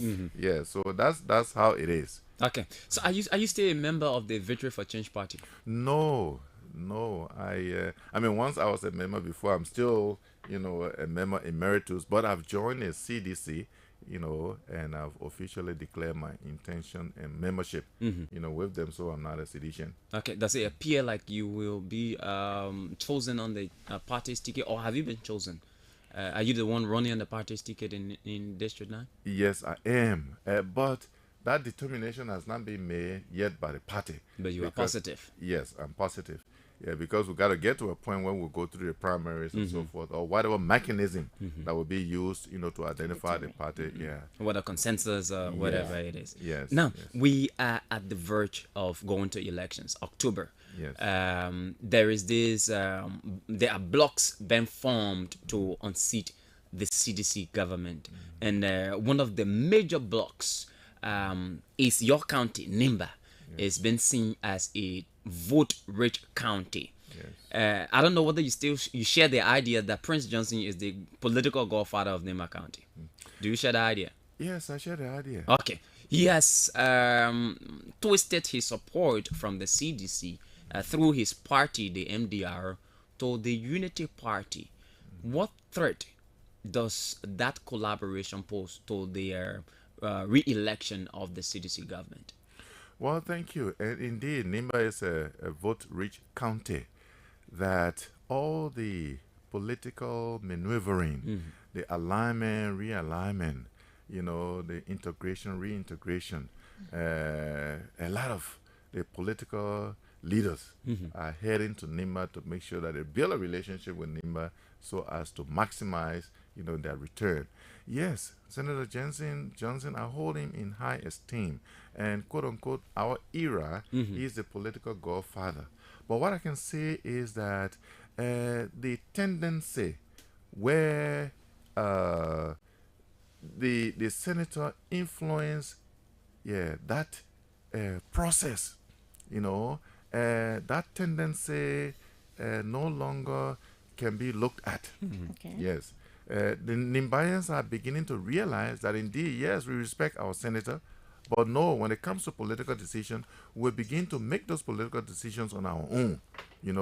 There's no doubt that consultations will take place, but we are at a point now that where one person, whether it was Senator Johnson or any other person, held your hand and carry you somewhere, that era is no more. Okay. Yeah, that era is no more.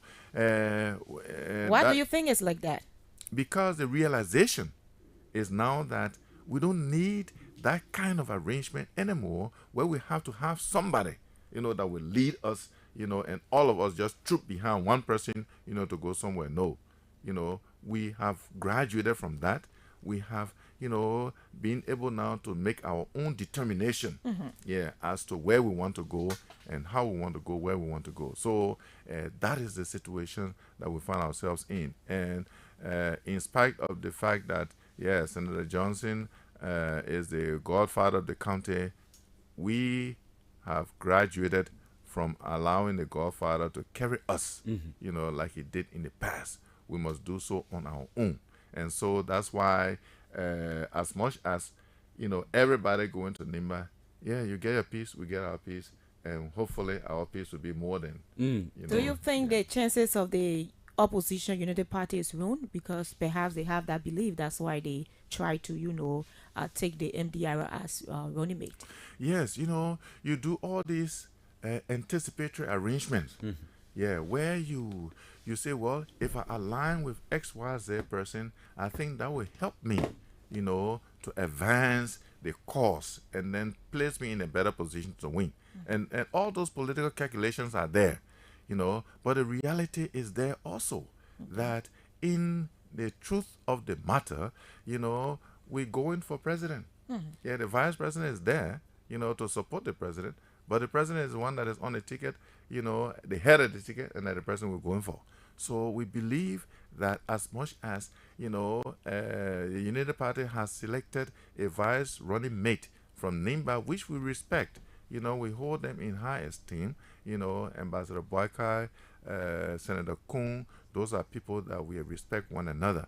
Notwithstanding, we will do what we can in the county so that that decision does not skew, the county on one side, so that, even if a vice presidential running mate is not from NIMBA, on the CDC ticket, there are still sufficient votes that will come from, NIMBA to the CDC.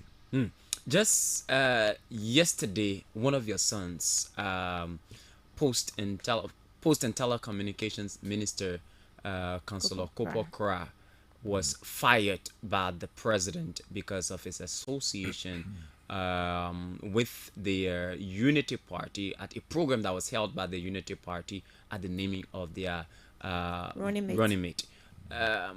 What is the reaction of the people of NIMBA? Well, they're mixed reaction. Some say, he should not have been fired, and some say yes, he should have been fired. In my mind, Councillor Kra, who we have a long relationship, should have done the honorable thing by resigning. Okay. Because whether we like it or not, we are in the electioneering process now. Nobody can deny that. Right now, we are becoming clearer with one another where we all stand. And he ascended to that postal ministry responsibility before he became party chair of the MDR. Okay. And so he served well, we're in collaboration with the MDR. But it came a time that he made a decision, was elected party chair. And as party chair, his party decided to break away from the ruling party and join an opposition party, a major opposition party. So the honorable thing was to for him to have come out and say, well, look, Mr. President, at this stage in our relationship, let me exit the scene because I'm no longer, able to serve in that capacity because of my political decision and affiliation. The prerogative that is enshrined in the Constitution, for the president to appoint. The president appoints his confidants. Those people are his confidants, whose actions, whose deportment must reflect the direction in which the president is going. So at the time that the president wants to succeed himself, no, you cannot be there from a major political opposition and then be a part of it. It waters down and undermines the process. So, the action of, relieving him was appropriate, in that I would have personally preferred his resignation, but since that didn't happen, the president exercised his, prerogative, and I'm not going to question that. Okay, that's good. He's Professor Johnson Gweglo, Nimba County District Number 9 representative. He's our guest on the second segment of the Morning Breeze on ABC Radio 105.1. Of course, he's very clear and articulate in his dispositions on issues, and you listen to him. There are questions that you have for him. Is there a statement that you want to make to him? We must provide you, the listeners, the opportunity to put through your calls on 0555 105 100 0777 105 100. And let's hear you this morning on the program, The Morning Breeze, with our Professor Johnson Gweglo of District Number 9, Nimba County. Now, just before we take our calls and they begin to come in, this relationship, new relationship with CDC, and I say new relationship because you were elected on the ticket of the Victory for Change party, right? Am I right? Yeah, okay. Right. Now, what gravitated you towards the CDC? Well, I thought I needed to be a part of the change. Yes, I saw some things going in the right direction, that I thought to, join in and add value to the process. And so, we are in government, whether we're from different parties and so forth and so on. But once we're in that governance structure, governance arrangement, then you see that you need to assist the government you are in to even perform better, you do so.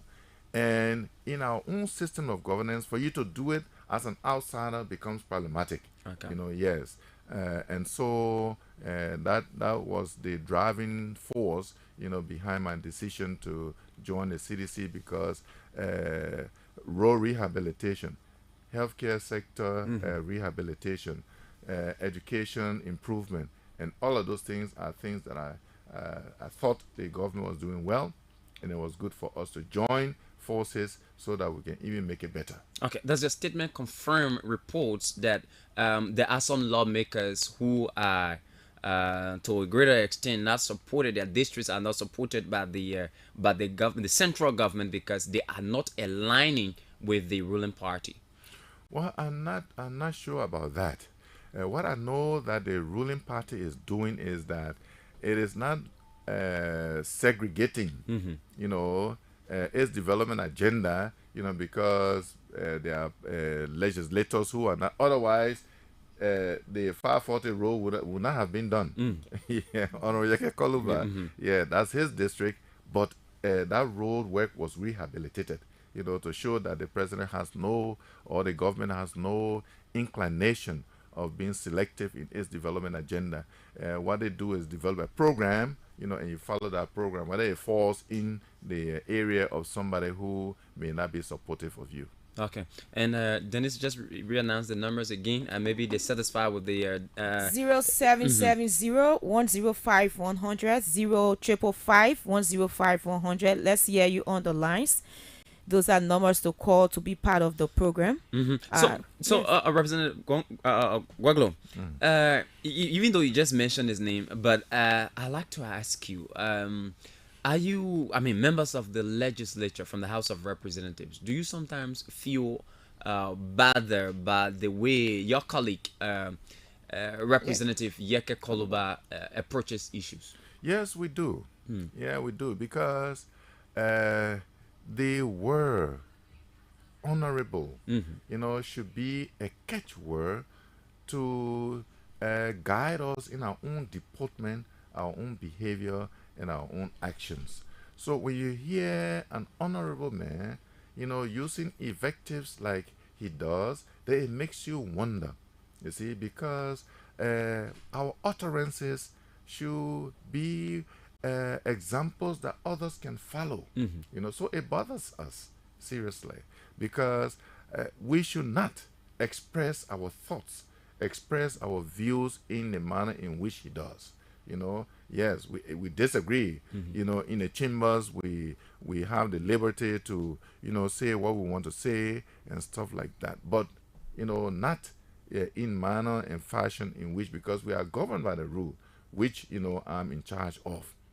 And so it embarrasses us when our colleague, who is one of the 105 persons elected in this country, the confidence of the people were reposed in us by electing us, 103 of us in the House, and then the 2 president and the vice president, 105 altogether. We should not in any way, manner, fashion, conduct ourselves in the way in which we do. Okay. Now, the U.S. ambassador just last week, if I'm right, made what others consider as a scathing criticism of the government.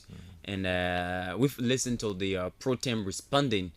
He believes that it was a way of the ambassador meddling in the domestic affairs of Liberia. And but the ambassador responded in kind and said, well, this is the job we have to do. We have to be very critical of where we sit as a foreign government, and we're not supporting any political party. First of all, what do you make of those criticisms from the government? And he was very specific with the legislature as well. Yeah. I like the way Honorable Rosalind Dennis responded. Yes, because I think the ambassador may have been frustrated, may have been dissatisfied with certain observations he may have made. But I don't think he really went deep into his own investigation to find out what was obtaining, and he made a blanket accusation of the legislature, telling the legislature that our budget is 65 million for just 73 lawmakers and 73 representatives and 30 senators. No, the House, the legislature is not just composed of 103 persons. No, we have central administration, personal staffers, and other activities that goes on. So in my mind, they are our partners, and partners don't operate like that. If you mean well, if you have observations, comments, concerns, get into, and he has access to us. Get to the government, in a way and manner that your contribution will be constructive. You see, not destructive as you are. Then you say you're not in favor of any government. No, those comments, appear to be like he's anti-government, and we don't believe it should be that way. No, we appreciate the partnership that we have enjoyed with the United States. There's no question about it. That's our traditional friend. But friends don't treat each other like enemies, and that is not correct.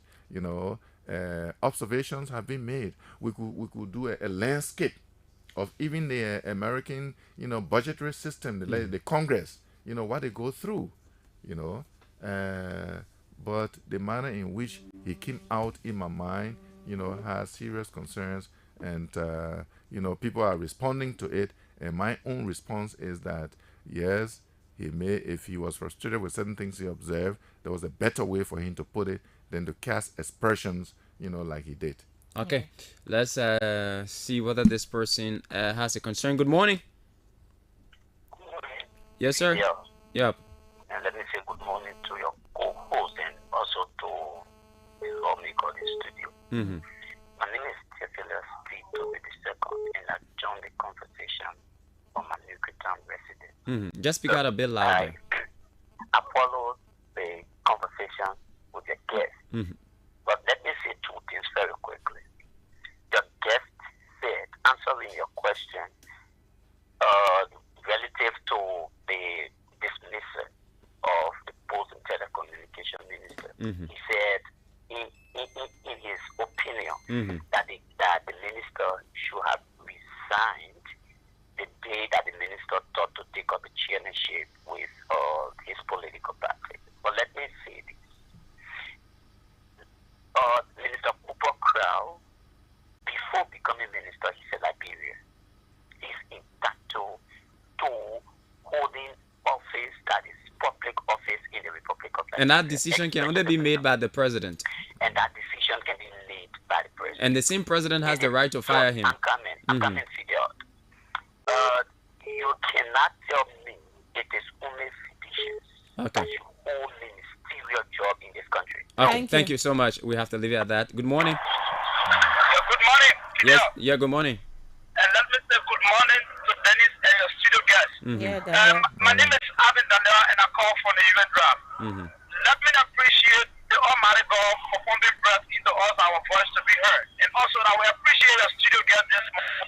All of the questions being posed to him, I like the way in which he take it all set time to elaborate on all of the questions, more especially when it comes to the Kubokra issue. Because Senator Prince Joseph even called upon Kubokra to even resign when Prince Joseph was leaving the CDC. He called upon Kubokra that I refuse to resign for Prince Joseph party, which is Mr. Bangura. What Prince Joseph did?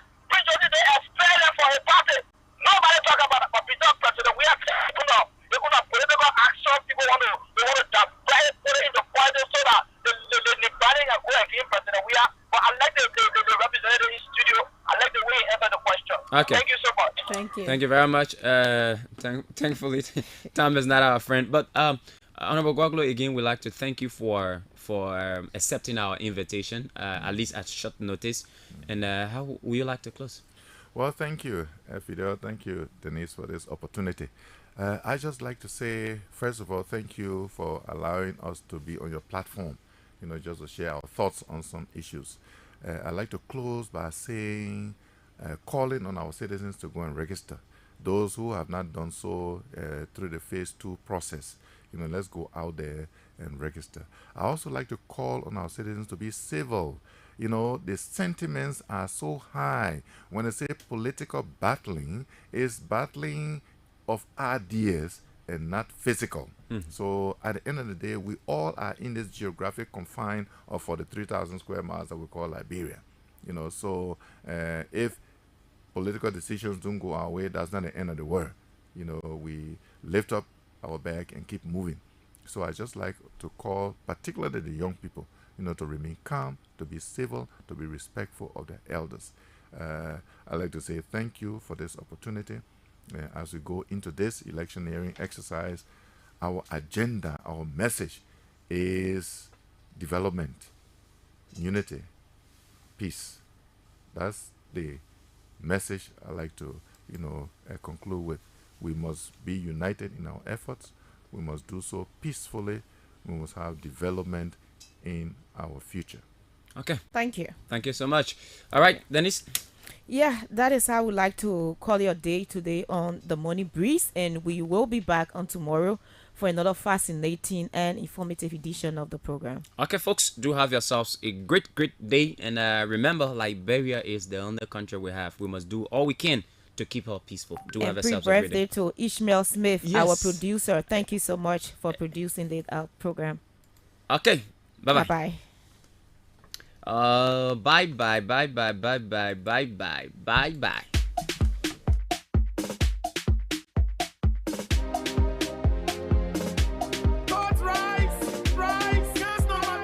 Rovia, oh Rovia.